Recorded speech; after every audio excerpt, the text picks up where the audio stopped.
बिस्मिल्लाहिर्रहमानिर्रहीम, अस्सलाम वालेकुम, good morning and welcome to morning at home. ये दुनिया फ़ानी है। कभी आपने इस टर्म के ऊपर गौर किया है व्यूअर्स?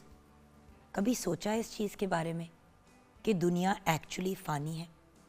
बहुत से लोग कहते हैं कि 4 दिन की ज़िंदगी है, इसे हमें बड़ी एक्साइटमेंट में, बड़ी खुशी से, बड़ी पॉजिटिविटी से जीना चाहिए।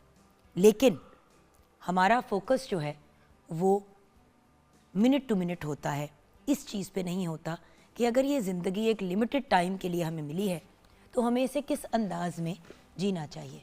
हमारा टोटल फोकस होता है कि आज इस वक्त इस लम्हे जो हो रहा है बस उसी पे तवज्जो दें। मैं ख़ुद भी प्रोग्राम पे बड़ी दफ़ा व्यूअर्स आपसे ये बात करती हूँ कि ज़िंदगी को भरपूर अंदाज में जीना चाहिए। हमें अपनी ज़िंदगी को पूरे मुकम्मल अंदाज में, अब मुकम्मल अंदाज का मतलब सिर्फ ये नहीं है कि एंजॉय करें और पार्टी करें, इसका मतलब ये है कि दीन और दुनिया दोनों को साथ लेके चलें, अपने अंदर एक पॉजिटिविटी का आंसर लेके आएँ, अपने आप को एक पॉजिटिव ह्यूमन बीइंग बनाएं। अगर आप कोई खाने की चीज़ भी लेते हैं, चाहे वो डब्बे की भी चीज़ हो और उस पर एक्सपायरेशन डेट लिखी हो 4 साल बाद की भी, तो 4 साल बाद भी वो चीज़ एक्सपायर हो जाएगी, वो किसी जोगी नहीं रहेगी, वो किसी यूज़ की नहीं रहेगी, वो फेंकने के ही काबिल रहेगी। तो इंसान को भी अगर आप देखें तो वो जिस तरीके से इस दुनिया में आता है उसी हालत में इस दुनिया से रुखसत हो जाता है। ये तो डिसाइडेड है कि कब आपने पैदा होना है और कब आपका वक्त ख़त्म हो जाना है, लेकिन इसकी नॉलेज आपके या मेरे पास नहीं है। हाँ, माँ की कोख में जब बच्चा होता है तो तब आपको पता होता है कि जी इस डेट पे ये बच्चा पैदा होगा, लेकिन तब भी गारंटी नहीं होती। ड्यू डेट अगर 20 तारीख की है तो बच्चा 18 को भी आ सकता है, 16 को भी आ सकता है। जब उसका टाइम होगा तभी वो दुनिया में आएगा या आएगी। और फिर जब वक्त मुकम्मल हो जाएगा, दुनिया इधर से उधर भी हो जाए, टाइम इज़ ओवर।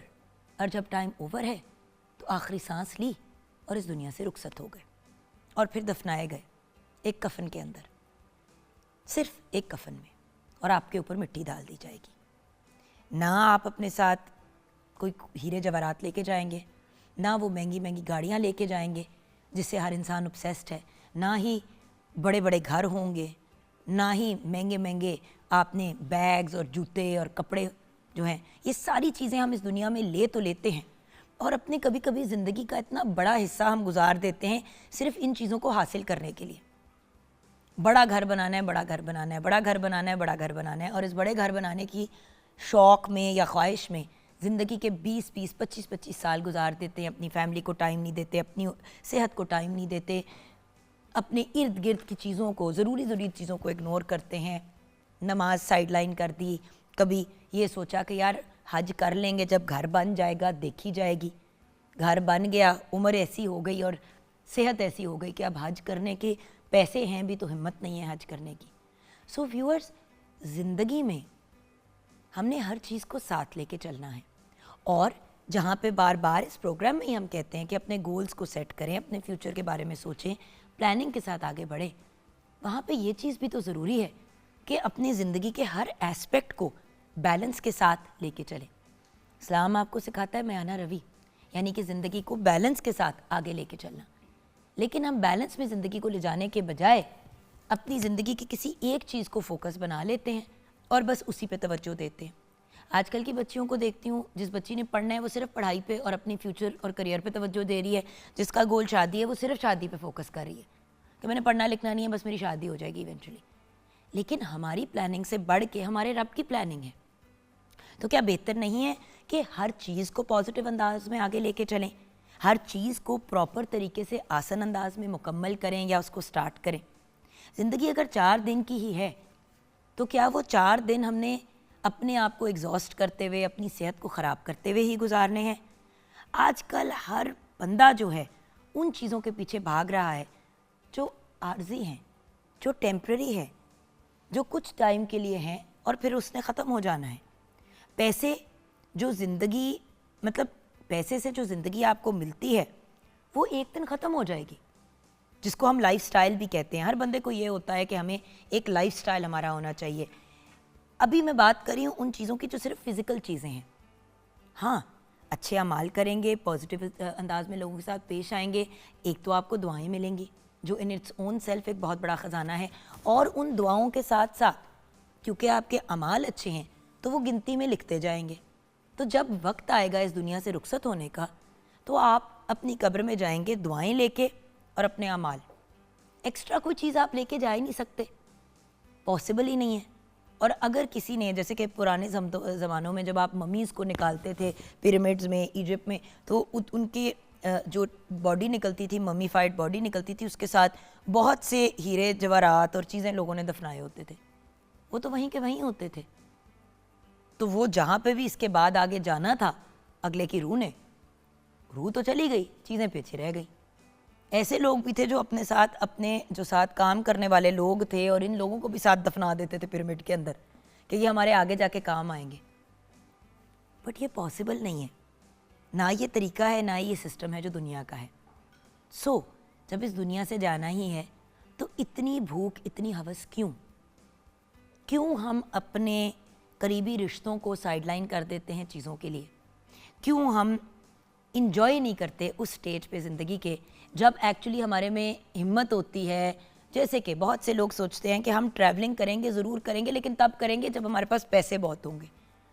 तो व्यूअर्स, उन पैसों का, उन बहुत से पैसों का इंतज़ार करते करते आपका वो स्टेज ही निकल जाता है जब आप इंजॉय करते हैं। अब मैं बड़े लोगों को देखती हूँ जो खरबपति हैं, 75-80 ईयर्स उनकी एज है, अगर उनको बहुत शौक़ था बीचेस पे जाने का या ऐसे ममालिक में जाके ट्रैवल करने का जहाँ पे वो ट्रैकिंग जा सकें, माउंटेन क्लाइंबिंग कर सकें, तो 80 साल की उम्र पे अनलेस आपने अपनी फ़िटनेस को बहुत ज़्यादा हाई लेवल पे रखा हो, आप कहाँ माउंटेन क्लाइंबिंग के लिए जा सकते हैं? आप कहाँ बीचेस पे जाके सी साइड पे स्विमिंग कर सकते हैं? आप में हिम्मत ही नहीं होती, क्योंकि आप उम्र के ऐसे हिस्से में पहुँच गए होते हैं जहाँ पे आपकी बॉडी रेस्ट मांगती है, रिलैक्सेशन मांगती है। सो व्यूअर्स, थोड़ा सा ज़िंदगी को साथ साथ जीना भरपूर अंदाज में एक बड़ा इम्पॉर्टेंट अमल है। रोबोट्स की तरह हम ज़िंदगी गुजार रहे हैं, रोबोट्स की तरह। सुबह उठते हैं, तैयार होते हैं, बच्चों को रेडी करते हैं, उनको काम पे, उनको स्कूल पे भेजते हैं, हस्बैंड काम पे चले जाते हैं या ख़वातीन भी अपनी जॉब्स पे चली जाती हैं। उसके बाद रोबोट की तरह सारा दिन काम किया, ना खाने का होश, ना पीने का होश, ना इस चीज़ का होश कि नींद पूरी हुई है कि नहीं, सेहत ख़राब है तो अपना इलाज भी नहीं कराना, डॉक्टर पे जाने तक का टाइम नहीं है। हमारे मुल्क में, पाकिस्तान में, कैंसर की शरह इतनी हाई क्यों है? और लोग तीसरे या चौथे स्टेज पे क्यों पकड़ते हैं कैंसर को? क्योंकि जब तक चीज़ बिगड़ नहीं जाती तब तक चेकअप नहीं करते। ख़वातीन में कैंसर, ब्रेस्ट कैंसर की शरह इतनी हाई क्यों होती है? क्योंकि रसौली फील होती है, लम्प फील होता है, लेकिन टाइम नहीं है। टाइम नहीं है, देखेंगे, टाइम नहीं है, देखेंगे, और जब टाइम आता है और आप चेक कराते हैं उस वक्त इतनी देर हो चुकी होती है कि आपकी हेल्थ जो है, क्या आपकी जान भी नहीं बच पाती। सो वाई इतनी ज़्यादा डेस्परेशन क्यों है? अच्छी ज़िंदगी जीना बड़ा इम्पॉर्टेंट है, जहाँ पे आपके सर पे छत हो, आपके बच्चे तालीम याफ्ता हो, जॉब हो, आपका रेंट कवर्ड है या आपका अपना घर है, आपके पास कोई व्हीकल है। ऐसे लोग भी तो हैं जो झुग्गियों में खुश हैं, छोटे से 2-2.5 मरले के मकान में रहते हैं और पूरी फैमिली साथ रह रही है और खुश हैं, हंस रहे हैं, खेल रहे हैं, पॉजिटिव तरीके से ज़िंदगी गुजार रहे हैं। व्यूअर्स, जितना ज़्यादा हम नेगेटिविटी पे फोकस करेंगे उतनी ज़्यादा नेगेटिविटी उभर के हमारे सामने आएगी, और जितना ज़्यादा पॉजिटिव अंदाज में अपनी ज़िंदगी गुजारेंगे, अपने अमाल को पॉजिटिव करेंगे, अपने बिहेवियर को पॉजिटिव करेंगे। व्यूअर्स, अगर जेन्युइन खुशी चाहिए तो लोगों के काम आके देखें, और उस वक्त काम आके देखें जब कोई इंसान आपसे मदद मांग नहीं रहा, आपको खुद ही एहसास हो गया कि अगले को आपकी हेल्प की ज़रूरत है और उनके कहे बगैर आपने उनकी मदद की। उस वक्त जो दुआ उस इंसान के दिल से निकलती है आपके लिए, या जो 4 पॉजिटिव वर्ड्स आपके लिए कोई कहता है, वो किसी भी महंगे बैग या किसी भी महंगे जूतों से ज़्यादा एक पॉजिटिव चीज़ है। ख़वातीन अक्सर अपने हस्बैंड से महीनों झगड़ा और लड़ाई इस बात पे करती हैं कि भाई मुझे तुमने ज्वेलरी नहीं लेके दी, हमसाये ने तो अपनी बीवी को बड़ा महंगा डायमंड का सेट लेके दिया, तुमने तो कभी मुझे झूठे मुँह एक अंगूठी नहीं लेके दी। अब अगर अफोर्ड नहीं करता अगला बंदा तो वो क्या करे? मर जाए, अपनी हड्डियाँ बेच दे, अपने गुर्दे बेचे, क्या करे? क्या करे ऐसा इंसान जो डे टू डे अखराजात तो पूरे कर रहा है, और फिर हमारी ये जो एक्सपेक्टेशन होती है कि जो हमारी डिमांड्स हैं और हमारी ज़रूरतें हैं वो सब पूरी करें। भाई, अगलों की भी तो कोई ख्वाहिशात होती हैं, अगले की भी तो कोई डिज़ायर होती है। हाँ, मर्द की जिम्मेदारी है कि वो औरत का ख्याल रखे, फाइनेंसेस और ये सब चीज़ें लेके चले, लेकिन बहुत से ऐसे ताल्लुक और रिश्ते बनते हैं जो अपनी पसंद के होते हैं, और आपको पता होता है कि अगले बंदा फाइनेंशियली कितना जोग है। अब मैं आज अगर फैसल से ये डिमांड करूँ कि हर महीने वो मुझे एक महंगा डिज़ाइनर बैग लेके दे, तो वो कहाँ से लेके दे? अल्लाह का शुक्र है फैसल अच्छे कमाते हैं, लेकिन मैं भी तो कमाती हूँ। अगर मुझे इतनी ज़्यादा चाह है इन चीज़ों की तो मैं खुद पूरी कर लूँ। देखिए, बेसिक ज़रूरियात और एक डिसेंट लाइफस्टाइल आपका हस्बैंड प्रोवाइड करे, वो ज़रूर उसकी ज़िम्मेदारी है, लेकिन अगले की रूह को, उसकी हड्डियां गला देनी है उसे काम करा करा के कि वो घर आए तो वो घर आके भी, और फिर हम कंप्लेन करते हैं कि मर्द जो हैं वो घर पे बच्चों को टाइम नहीं देते, फैमिली को टाइम नहीं देते। जो बंदा 16 घंटे काम करे वो घर आके क्या बच्चों को टाइम देगा? उसकी बेचारे की नींद नहीं पूरी हुई होगी, वो एग्जॉस्टेड होगा, वो क्या को बीवी से लाड करेगा, क्या को अपने माँ बाप के साथ वक्त गुजारेगा, और क्या को अपने बच्चों को पढ़ाएगा लिखाएगा और उन पर फोकस करेगा।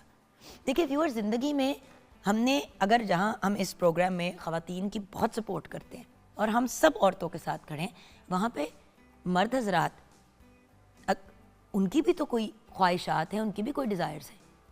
और जिन घरों में मर्द और औरत दोनों काम करते हैं, वहाँ पे अगर मर्द भी औरतों के साथ शाना बशाना घर की जिम्मेदारियाँ उठाएं, अगर औरत भी काम कर रही है और फाइनेंशियली सपोर्ट कर रही है तो फिर मर्द भी अपनी जिम्मेदारियाँ उठाए। ज़िंदगी जीने का तो ये अंदाज़ है, ये नहीं कि कितनी महंगी चीज़ मिल जाएगी, कब मिल जाएगी, कितने की मिलेगी। उसने इतने के लिए, हम साय ने नई गाड़ी खरीदी तो हमने भी नई गाड़ी खरीदनी। भाई क्यों?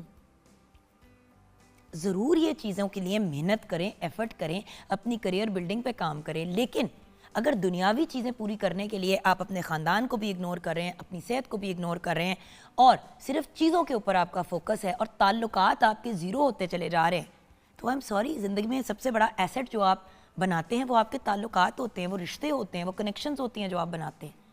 खून के रिश्ते तो अपनी जगह। ज़िंदगी में अपनों को वक्त दें। माँ बाप एक लिमिटेड टाइम के लिए हमारे साथ हैं।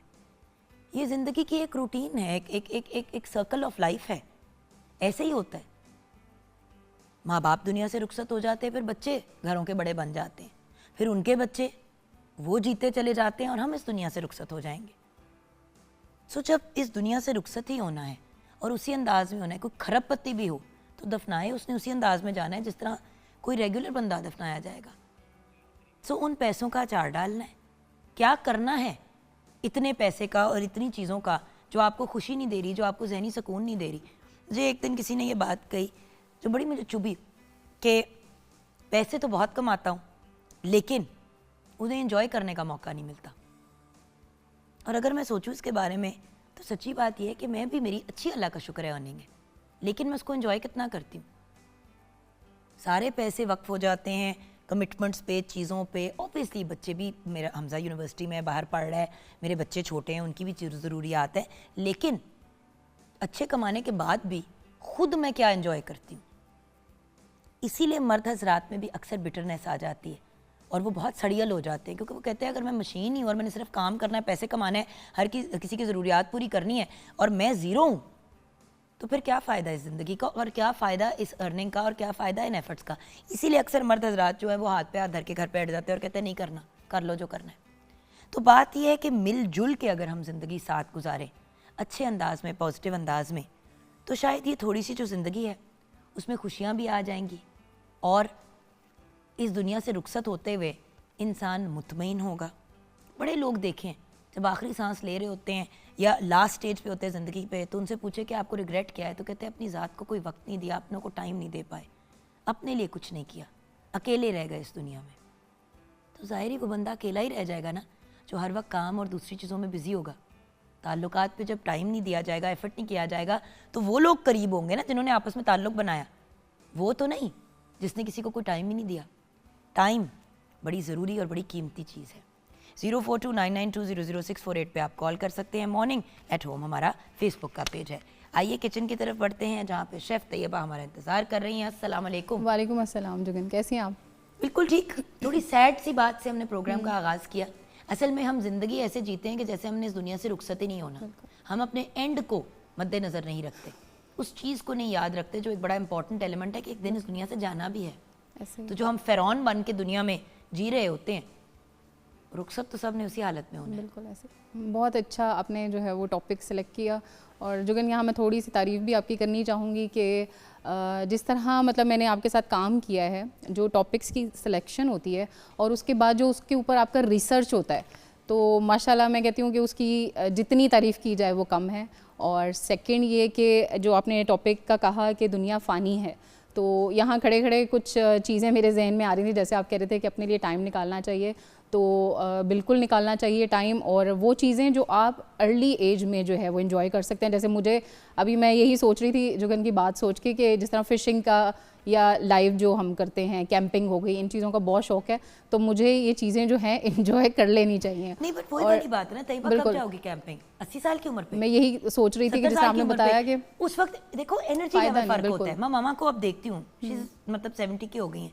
I look at my mum and I am like यार पहले तो आप इतनी आप में एनर्जी होती थी, तो वो यही कहती है कि बेटे बच्चे पाले, ये किया वो किया, अब ग्रैंड चिल्ड्रन, कहाँ टाइम मिला। बिल्कुल। और ये वही मेरी माँ थी जिन्होंने बहुत यंगर ईयर्स में बड़ा एंजॉय किया, बिल्कुल बड़ा ट्रैवल किया, ये किया वो किया।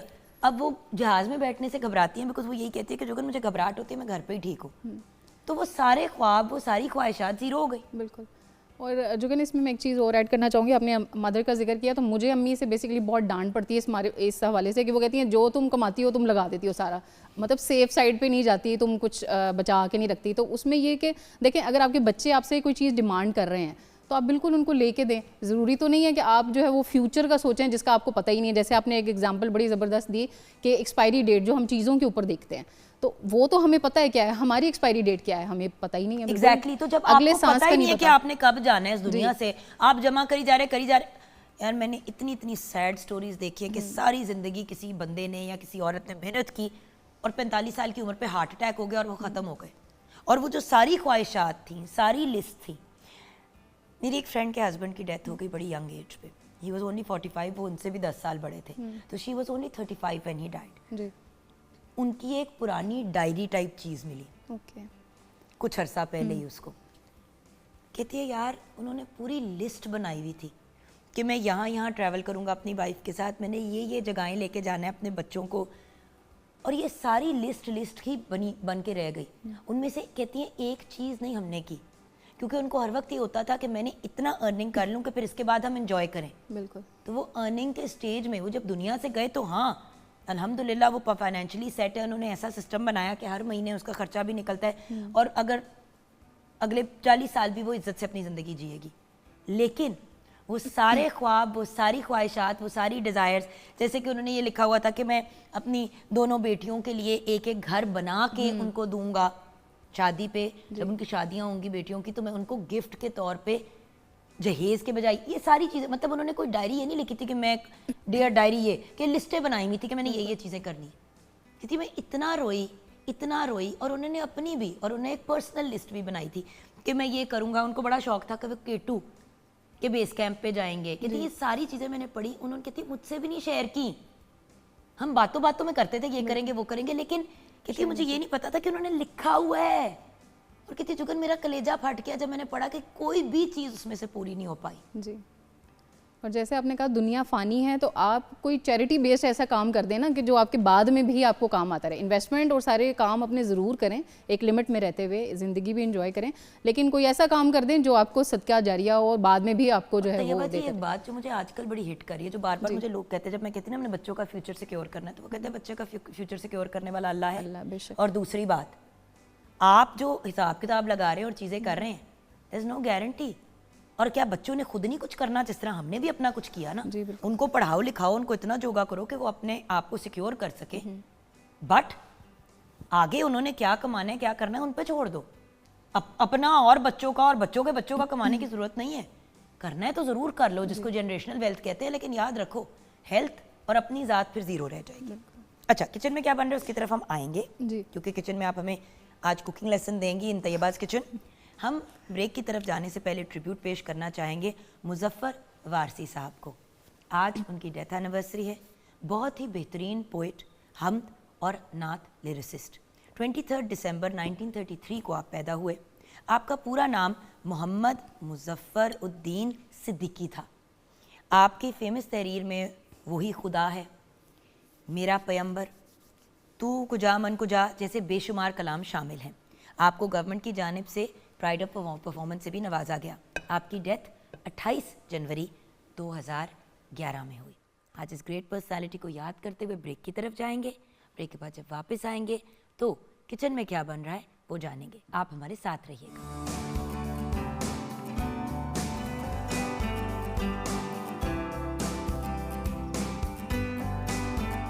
Welcome back from the break viewers.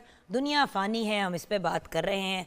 अगर फ़ानी है तो अच्छी सी कॉफ़ी पी लें। बिल्कुल, कॉफ़ी भी साथ साथ एंजॉय। कॉफ़ी भी अच्छा, ये भी नहीं करते यार, चाय का कब तक नहीं हम एंजॉय करते आराम से और बैठ आप के। ये देखें लास्ट टाइम सुकून से बैठ के चाय कब पिया, झूठ ना बोलना। याद है? मुझे नहीं याद। इवन जब गेस्ट घर पे आए हुए होते हैं चाय के ऊपर, तब भी बंदा सुकून से बैठ के चाय नहीं पीता। बिल्कुल ऐसे ही है। और इवन के लोगों को मैंने इतनी स्ट्रिक्ट डाइट फॉलो करते देखा है जुगन। आप ज़िंदगी किस लिए मिली, आप थोड़ा सा तो खाएं, ज़रूर खाएं। मैं ये नहीं कहती कि आप जो है वो अच्छा लाइफ ना जिए अपनी। जी बिल्कुल। अच्छा, अनियंस फ्राई करने के लिए डाल देती अनियन हूँ फ्राई कर और लें। ड्राई रोस्ट जो मैंने करना है मुझे वो भी दे ये दें। मसाला है आप मेरा। अपनी फिर अब हमें रेसिपीज़ की तरफ ले आए कि आज आप बना क्या रही हैं मेन्यू। ठीक है, इसका बस मैं बता देती हूँ, ये अनियन हो जाएगा तो इसको हम वो जग में ब्लेंडर में ना डाल के टमाटर के साथ ग्राइंड करेंगे। अच्छा, और ये मैं कुछ मसाले ड्राई रोस्ट कर रही हूँ। अच्छा व्यूअर्स, आज हम बना रहे हैं हैदराबादी चिकन मसाला और इसके जो अज्जा हैं वो मैं आपको बता देती हूँ। मुर्ग का गोश्त हम 1.5 किलो इस्तेमाल कर रहे हैं।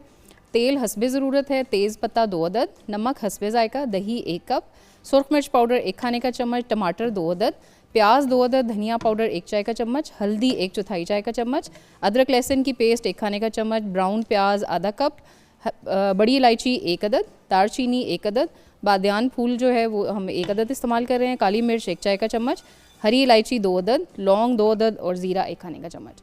और इसका तरीका जो है वो मैं आपको बता देती हूँ। सबसे पहले हमने क्या करना है कि जो चिकन है उसको हम कुछ स्पाइसेस मैं आपको बताती हूँ। नमक, सुरख मिर्च, ज़ीरा, हल्दी, लहसुन, वो अदरक लहसुन की पेस्ट और उसके साथ हम ऐड करेंगे सूखा धनिया का पाउडर। इन चीज़ों के साथ हम दही में मिला के चिकन को मैरिनेट कर देंगे। और दूसरी साइड पे हम एक पैन में जो है वो प्याज सुरख कर रहे हैं, उसको हम टमाटर के साथ थोड़ा सा पानी ऐड करके ब्लेंड कर लेंगे। और जो ड्राई रोस्ट मसाले हैं वो भी हम हो गए हैं, तो इसको स्टोव बंद कर दें। तो अभी इसको तो शुरू किए हैं रोस्टिंग्स मैंने। ठीक है, अभी तो ਤੁਹਾਨੂੰ ਛੇਤੀ पई हुई है। ठीक हो गया। तो ये जो है मसाले, जिस टाइम हमारा जो मसाला जो है टमाटर और प्याज का जो हमने ब्लेंड किया है उसको हम पैन में ऐड कर देंगे उसी ऑयल के अंदर। और उसके साथ बाकी जो है वो थोड़े बहुत मसाले मैं ऐड करूँगी क्योंकि चिकन हमारा ऑलरेडी मैरिनेटेड है, उसमें सारे मसाले हैं। तो जिस वक्त मसाले की भुनाई हो जाएगी, ये जो दही के साथ हमने चिकन मैरिनेट किया है ये भी हम ऐड कर देंगे और रोस्टेड जो हमारे मसाले हैं वो भी ऐड कर देंगे उसके साथ। आप खड़ा मसाला भी डाल सकते हैं और ग्राइंड करके बिल्कुल ग्राइंड करके अब भी डाल जैसे कि सकते हैं। मुझे for example I be very honest, जो ड्राइड इस तरह ये गरम मसाला बन जाता है ना, मुझे ना इससे बहुत ज़्यादा वो होती है, एसिडिटी हो जाती है। अच्छा, मुझे ना तजाबियत हो जाती है जी, उससे। जी। इसीलिए मैंने आपसे रिक्वेस्ट किया कि कोई तरीका है कि हम इसको डालें, बट अगर आपको नहीं होता तो आप इसको ग्राइंड करके डालें। ग्राइंड करके ऐड कर लें बिल्कुल। और चिकन जो है वो दही के साथ जिस वक्त कुक हो जाएगा सारे मसाले के साथ, तो उसमें हमने जितनी भी ग्रेवी रखनी है वो हम रख के, और बाकी मतलब वो चिकन जो है जब हम इसको कवर कर देंगे तो ये उसी सारे उसमें एक्स्ट्रा आपने पानी नहीं ऐड करना क्योंकि इसमें हमारी ग्रेवी भी पहले की भी है और दही भी है उसके अंदर, तो आपने एक्स्ट्रा पानी नहीं उसके साथ ऐड करना। दही के साथ जब ये कुक होगा तो सारा चिकन जो है वो हमारा फुली डन हो जाएगा। बिल्कुल, साथ साथ ये ड्राई रोस्ट भी हो रहा है और हमारा मैं क्योंकि मैं चिकन को लो मैरिनेट ऊपर कर कर रही देती हूँ। आप चिकन की मैरिनेशन ज़रा दिखा दें हमें करके। अच्छा व्यूअर्स, एक और चीज़ जो हम कर सकते हैं जो बड़ी आसान है, जो दूसरी चीज़ों से इजी है। अक्सर लोग ये कहते हैं कि भाई ये सारी चीज़ें जो आप कह रहे हैं कि हम ऐसे करें और हम वैसे करें और चीज़ों को इस तरीके से मैनेज करें, तो एक ये भी तो मामला है ना कि आप अपनी लाइफ में मुस्कुरा ज़्यादा सकते हैं। मुस्कुराहट तो कुछ नहीं कॉस्ट करती ना, थोड़ा सा स्माइल करना, थोड़ा सा पॉजिटिव अंदाज में अपने आप को लेके चलना, ये भी तो एक बड़ा अच्छा अमल है। मतलब स्माइल तो कुछ नहीं कॉस्ट करती।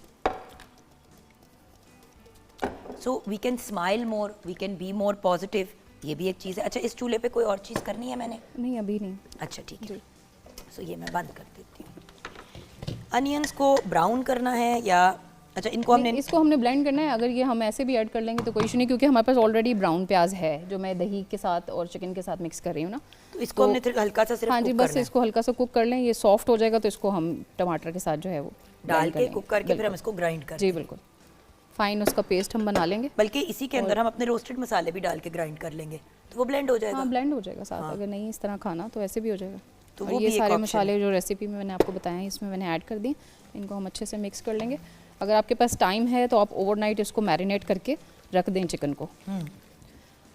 एक और भी ऑल्टरनेटिव है बाय द वे, अभी जैसे कि मैं ये कर रही हूँ, हाँ जी अदरक लहसुन की पेस्ट मैं इसमें डाल दूंगी। मैं अभी टमाटर को इसमें डाल के पहले एक दफ़ा ब्लेंड कर लेती हूँ, ठीक है ना, ताकि वो ब्लेंडेड एक उसका बड़ा अच्छा सा टेस्ट आ जाएगा। और ये जो रोस्टेड मसाले हैं इनको भी हम, क्योंकि कभी कभी ऐसा होता है आपकी मशीन नहीं ठीक होती, whatever, so you can even do this as a good option. जो आपने बाद में पानी डाल के उसको करना है ये देखें, स्मेल करें, इसमें मसाला जात भी आपके सारे ग्राइंड हो गए। अब इसी को तो ऑल्टरनेटिव्स आपके पास बहुत से हैं। देखिए थोड़ा सा मेथड आगे पीछे कर सकते हैं, लेकिन जब बहुत ज़्यादा आप मेथड को लेफ्ट राइट कर देते हैं तो फिर उसका जायका चेंज हो जाता है। जायका चेंज हो जाता है और रेसिपी भी चेंज हो जाती है। बिल्कुल। तो इतनी क्योंकि थोड़ी बहुत आपने चेंजेस इसको आप कर इसमें सकते हैं। डाल के इसमें कुक करके उसके बाद आफ्टर द अदरक लहसुन पेस्ट फिर उसको हम एक दफ़ा ग्राइंड कर लेंगे। ठीक है। पानी भी पूरा होगा जी उसमें। बिल्कुल।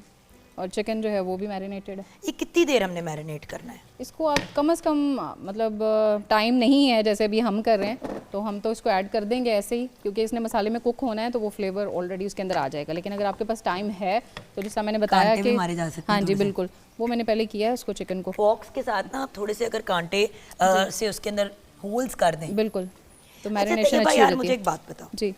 क्या ख्वाब है जब सोचती हो कि यार मैं ये करूँगी? मैं चीप सा अपना ख्वाब बताऊँ, मेरा दिल है कि किसी दिन मैं वैसे ही ना जाके किसी होटल में कमरा लूँ, अच्छा।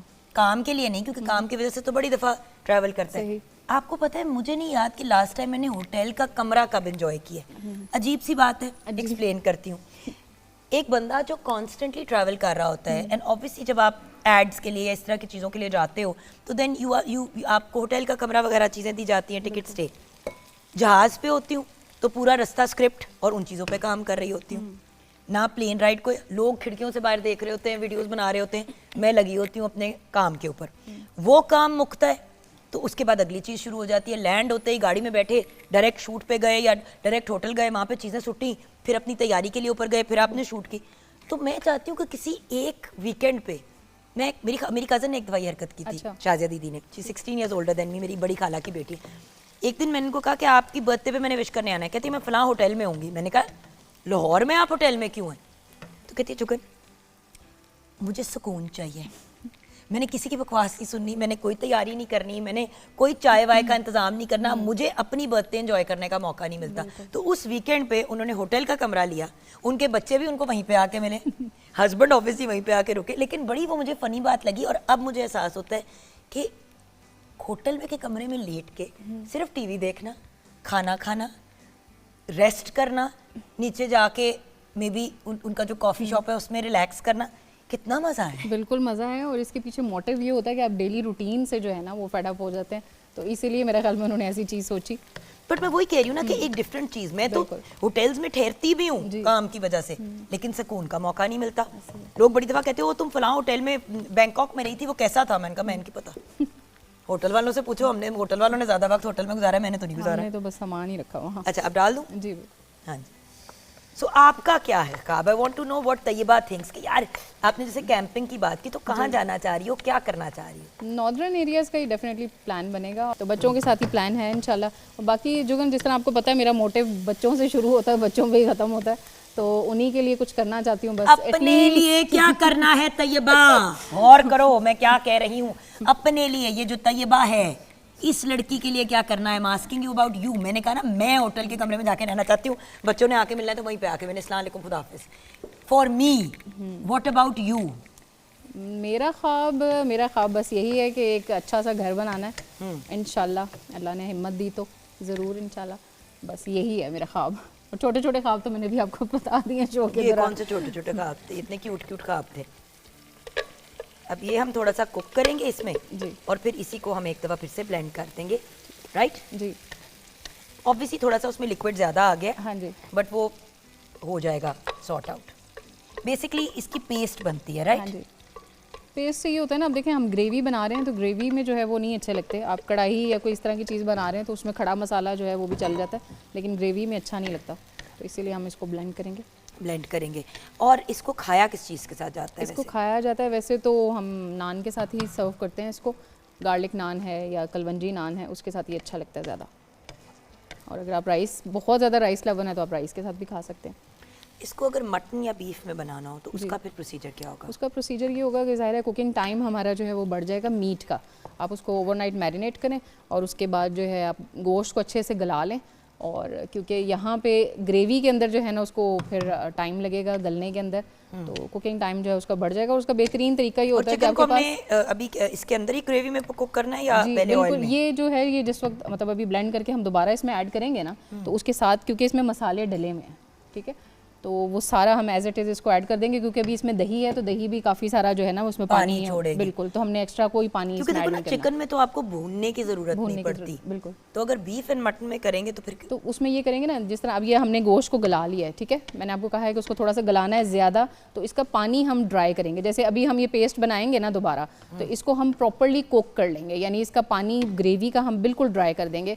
उस टाइम पे जो है वो आपने गोश्त ऐड करना है और उसमें पानी वगैरह कोई चीज़ नहीं ऐड करनी, सिर्फ आप इसको उसके साथ अच्छी तरह भुनाई कर लें। उसकी भुनाई करके तो फिर आप जो है वो पानी ऐड करेंगे, तो वो जो गोश्त है वो भी भुन जाएगा और हमारी ग्रेवी जो है वो ऑलरेडी पहले ही तैयार ये है। देखिए ना आपकी ग्रेवी अभी भी कुक हो रही है। हाँ जी। वो टमाटर तो कुछ हद तक कुक हो जाएंगे, तो अब किस स्टेज पे आप इसको ब्लेंड करेंगे? आप अभी भी कर सकती हैं इसको ब्लेंड, कोई इशू नहीं है। अभी इसको हम शिफ्ट करके ब्लेंड कर लेते हैं, फिर ऐड कर देंगे, तो वो ये है कि और वो फाइन स्मूथ होता जाएगा, क्योंकि उसकी कंसिस्टेंसी जो है वो ग्राइंड होने से थिक हो जाएगी।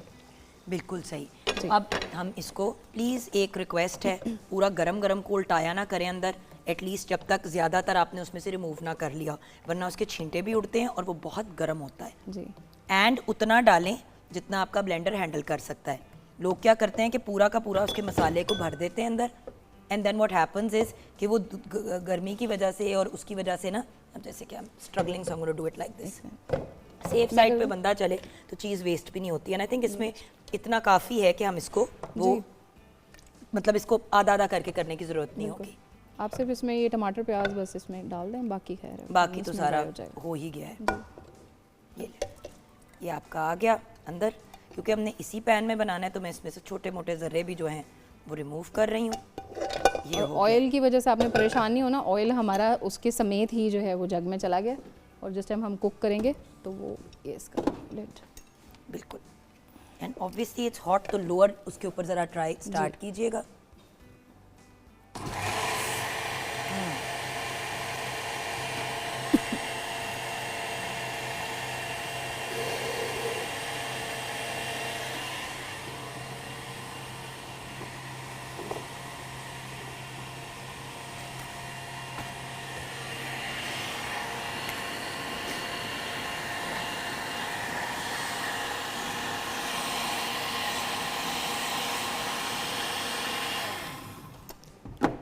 ये आपका हो गया मसाला रेडी जी। और बिल्कुल एक स्मूथ पेस्ट आ गई है। ये आप उधर करते हैं तैयबा जी प्लीज़। और ये आपकी, मैंने आपको कहा था ना कि ध्यान करना है, जैसे कि मैंने जान के अपने आप को थोड़ा सा दूर रख के किया।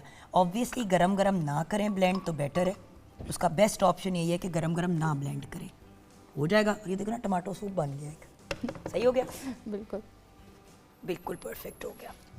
और ये आपका मसाला जो है बड़ा अच्छा सा एक स्मूथ सी पेस्ट, अगर हम ये दिखा सकते हैं तो ये बहुत अच्छा हो जाएगा। अच्छा, अब कितना इसको पकाना है? अब इसको थोड़ा सा हम कुक करेंगे कवर करके, क्योंकि अब ये इसको हमने ब्लेंड कर दिया तो इसके छींटे जो हैं वो उड़ेंगे। बस ये थोड़ी देर मसाला हमारा कुक हो जाए तो इसमें फिर हम ये चिकन एज इट इज़, और जगह को नीट एंड क्लीन साथ साथ करते रहा करें। और इसके बाद अब लिटरली ये चिकन डाल के आप पकने के, तो बेसिकली 15 मिनट में आपका मसाला तैयार हो गया। और आपने तैयारी करके रखी हो तो कितना टाइम लगता है, और वेरिएशन आप ये देखें कि आपको डिफरेंट चीज़ें जो है वो बनाने को मिल जाती हैं। अब कोरमा अगर हम देखें तो कोरमा इससे मिलता जुलता ही है, लेकिन थोड़े से फ्लेवर मसाले हमने चेंज किए हैं और एक रेसिपी हमारी जो है वो न्यू सामने आ गई।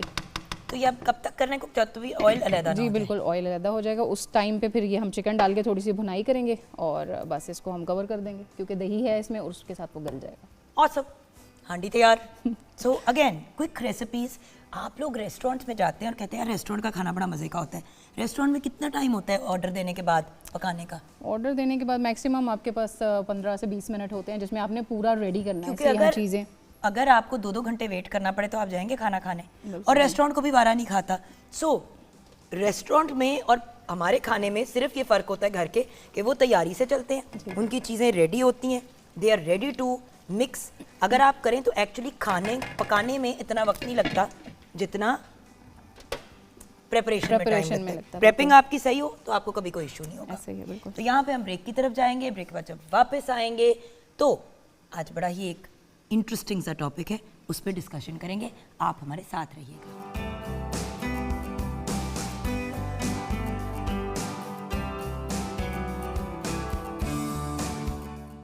Welcome back from the break, viewers. जैसे कि मैंने आपको बताया ब्रेक से पहले, आज बड़े इंटरेस्टिंग टॉपिक पे बात होगी। आज हम बात करेंगे हाइड्रेशन की। आपको पता है व्यूअर्स, हम यूजुअली कोई एक एरिया ज़िंदगी का उठा लेते हैं और उसके ऊपर बात करते हैं। कभी नींद की बात कर ली, कभी एक्सरसाइज की बात कर ली। पानी और हाइड्रेशन पे बड़ी कम बात होती है, जबकि ये बड़ी एक ऑड सी बात है। पानी पे और हाइड्रेशन पे तो सबसे ज़्यादा बात करनी चाहिए। अगर हाइड्रेशन की बात होती है तो सिर्फ गर्मियों के पॉइंट ऑफ व्यू से होती है। सर्दी में तो कोई सोचता भी नहीं है कि उसको पानी की ज़रूरत है। हर बंदा चाय, कॉफ़ी, डिफरेंट ड्रिंक्स का इस्तेमाल, इवन सॉफ्ट ड्रिंक्स का इस्तेमाल सर्दियों में गर्मियों से ज़्यादा हो जाता है, क्योंकि शादी का सीज़न होता है तो लोग सारा दिन पूछो क्या पिए, भाई 2 कप चाय पिए थे, 1 कप कॉफ़ी पी थी, कहवा पिया था और साथ में 2 सॉफ्ट ड्रिंक पी थी। तो पानी का तो 1 ग्लास नहीं आपने पिया, तो फ़ायदा क्या हुआ? तो आज हमें गाइड करेंगे public health expert and community health coach doctor Israr Ahmad. अस्सलाम वालेकुम डॉक्टर। जी वालेकुम अस्सलाम। डॉक्टर साहब, सबसे पहले तो मुझे ये बताएं कि हाइड्रेशन से मुराद क्या है।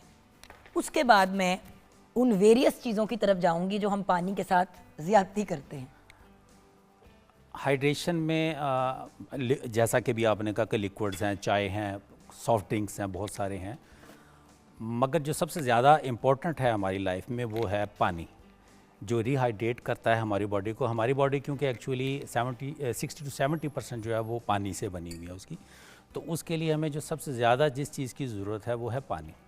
और बहुत सारे लोग, जैसा कि अभी आप कह भी रही थी, कि सिर्फ इसको ये समझते हैं कि इसकी ज़रूरत जो है वो पानी की गर्मियों में है, जबकि ये उतना ही इम्पोर्टेंट सर्दियों में भी है। उतना ही इंसान को, हम सब लोगों को अपने आप को हाइड्रेट करने के लिए पानी की अशद ज़रूरत है और पानी लेना चाहिए। ये हमारे अंदर से ऐसे टॉक्सिक्स जितने भी हैं जो फ्लश आउट करते हैं, जो हमारी बॉडी को ज़रूरत नहीं है, उनको ये फ्लश आउट करता है।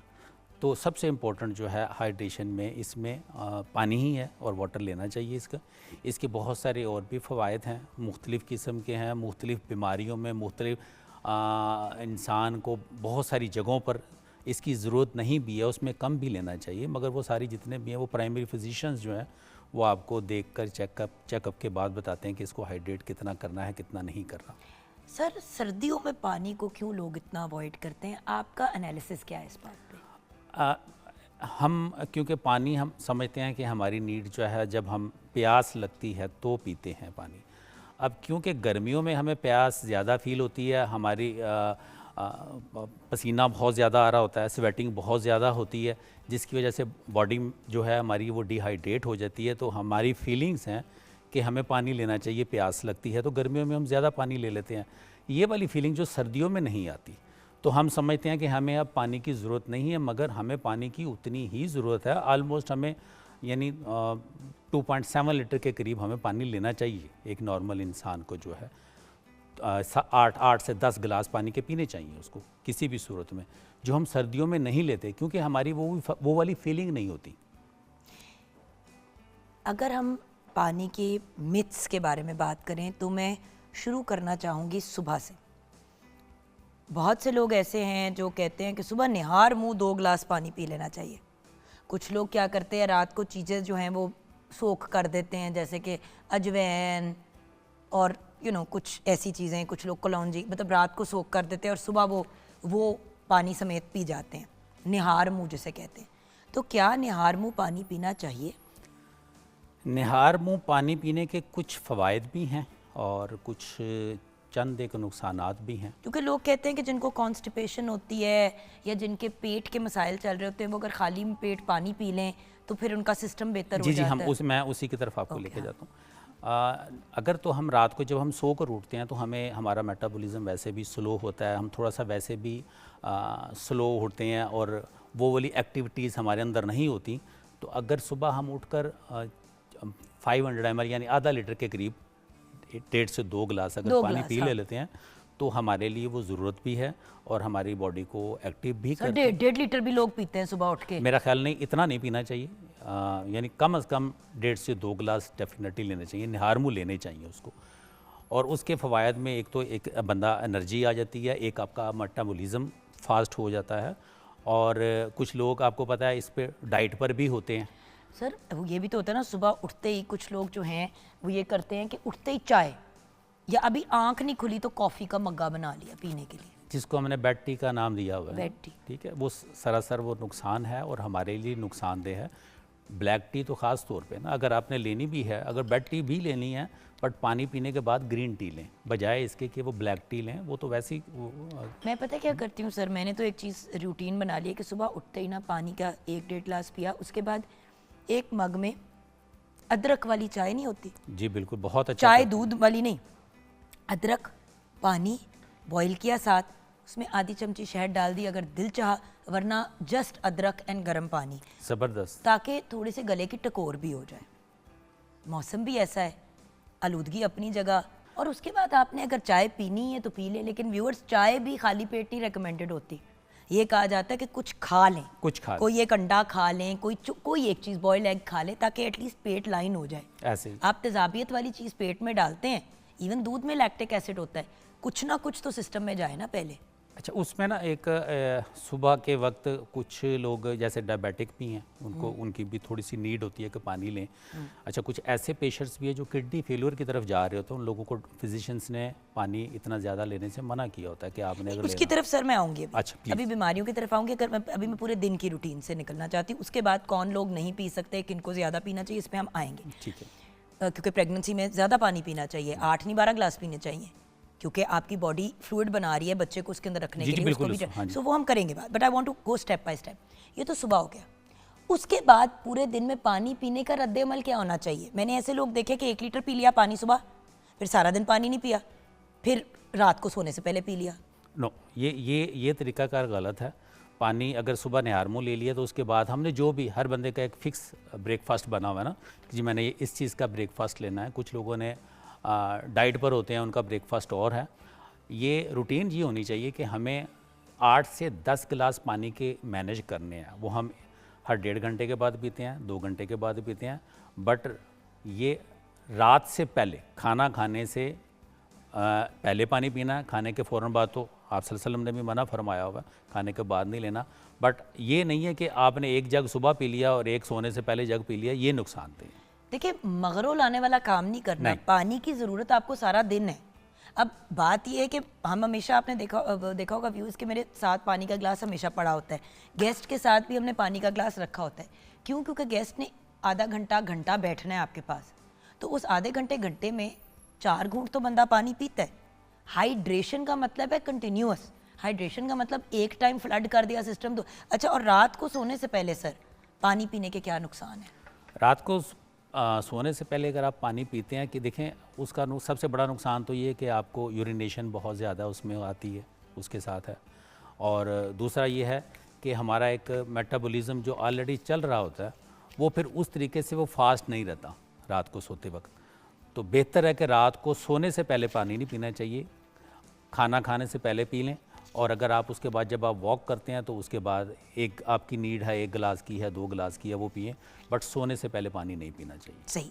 तो बेसिकली पानी पूरा दिन पीना है, 8 से 10 गिलास पीना है, गर्मियों में 10 गिलास मिनिमम पिएं, और सर्दियों में फीमेल की ज़्यादा नीड है पानी की। इसीलिए बहुत ज़्यादा यीस्ट इन्फेक्शन और यूरिनरी ट्रैक्ट इन्फेक्शंस ख़वातीन को हो जाती हैं, क्योंकि हमारा गायनी का सिस्टम ऐसा जी होता जी, है यूटीआई में प्रॉब्लम्स करता है। करता है। अच्छा, अब आते हैं हेल्थ कंडीशंस की तरफ। कौन सी हेल्थ कंडीशंस में पानी ज़्यादा पिएं, कौन सी में कम पिएं? जो लोग तो डायबिटिक हैं, जो लोग ब्लड प्रेशर से रिलेटेड पेशेंट्स हैं, high blood pressure high blood pressure के हैं, उनके लिए तो पानी ज़्यादा पीना चाहिए। उनको वो जितनी यूरिनेशन करेंगे ब्लड प्रेशर उतना ही उनका कंट्रोल रहेगा। और प्रेगनेंसी में, जैसा आपने कहा, प्रेगनेंसी में कुछ प्राइमरी फिजिशियंस जो उनकी गायनोकोलॉजिस्ट हैं, वो उसको मना भी फरमाती हैं कि जी आपने इतना पानी नहीं लेना, हालांकि उनकी नीड होती है, क्योंकि कुछ प्रेगनेंसी में ऐसे न्यूट्रिएंट्स की आपको ज़रूरत होती है, ऐसी कैलोरीज़ की ज़रूरत होती है। अगर आप पानी ज़्यादा ले लेते हैं तो फिर उन चीज़ों से अवॉइड करता है आदमी, कोई भी फीमेल उन चीज़ों से अवॉइड करती है जो न्यूट्रिएंट्स उसकी जो उनकी रिक्वायरमेंट है उनकी। तो दैट्स वाई कुछ पेशेंट्स को उनके रिस्पॉन्स पे डॉक्टर मना भी कर देता है। ऐसा भी होता है कि जैसे अगर प्रीक्लेम्सिया है या कोई ऐसी मेडिकल कंडीशन हो गई है विद प्रेगनेंसी, तो इसलिए आपको डॉक्टर्स नॉर्मली 99% जो है आपको पानी ज़्यादा पानी ज़्यादा पीने को कहते हैं कहते हैं। उसकी मोटिलिटी के लिए। हम जो भी बात कर रहे हैं व्यूअर्स, ये एक जनरल बात कर रहे हैं। अगर आपकी कोई स्पेसिफिक कंडीशन है और आपके मुआलिज ने आपको मना किया है या ज़्यादा पानी पीने के लिए कहा है, तो फिर आप उस हिसाब से चलें। हम ये बात करें एक जनरल पॉइंट ऑफ व्यू से, एक पब्लिक सर्विस मैसेज के पॉइंट ऑफ व्यू से कि पानी पिएं, और उसके साथ साथ सर साफ़ पानी पिएं। साफ पानी पिएं। और आधी से ज़्यादा बीमारियां तो हम अपने आप को गंदा पानी पी के कर लेते हैं। अब ऐसा है कि अब टाइफाइड। तो खैर गवर्नमेंट ने बहुत सारी जगह पर ऐसे फिल्टर भी लगा दिए हुए हैं पानी के लिए। और अभी वैसे भी आपने देखा है कि लोगों का थोड़ा सा ट्रेंड जो है चेंज हो चुका है, वो खुद भी फ़िल्टर पानी लेते हैं, रिफ़िल भी करवाते हैं, वैसे भी बॉटल्स अवेलेबल हैं। तो साफ़ पानी ही लेना बेहतर तो यही है कि साफ़ पानी पिया जाए। अगर नहीं पिया तो कुछ लोग उसको बॉयल करके भी पी लेते हैं, साफ़ भी कर लेते हैं। इसके बहुत सारे तरीके हैं इस तरह। सही। अब आ जाते हैं तो और आपने कहा था किडनी के कुछ ऐसे अमराज होते हैं जिसमें पानी कम पीने के लिए कहा जी, जाता है। अगर किडनी फेलियर की तरफ पेशेंट जा रहे हैं तो रीनल फेलियर की तरफ है, उनके लिए पानी डॉक्टर ने मना किया होता है, और डॉक्टर ने उनको ऑलरेडी अपने पेशेंट के रिस्पॉन्स के मुताबिक बताया होता है कि आपने आधा गिलास लेना है या 1 गिलास लेना है या 2 गिलास या 2 जितना गिलास भी, लेने हाँ। हैं। ये उनके लिए नहीं है। जो हम एक जनरल डिस्कशन कर रहे हैं कि 8 से 10 गिलास पीने, ये उनके लिए नहीं है। ये patient to patient, person to person vary भी करता है। बिल्कुल। तो वो लोग इस पानी से ज़रा परहेज़ करें। अगर पीना चाहते हैं तो वो डॉक्टर से पूछ करके कितना पानी लेना चाहिए। अब बात करना चाहूँगी हाइड्रेशन और लाइफस्टाइल की। लंबी फ़्लाइट्स हो गई, गाड़ी में जाना हो गया, इसमें अक्सर लोग पानी नहीं पीते, स्पेशली अगर जहाज़ पे जाना होता है। अमेरिका कनाडा जाना है तो पूरी फ़्लाइट पे 1 गिलास से ज़्यादा पानी नहीं पिएंगे कि बाथरूम जाना पड़ जाएगा। इसके बारे में आप क्या कहेंगे?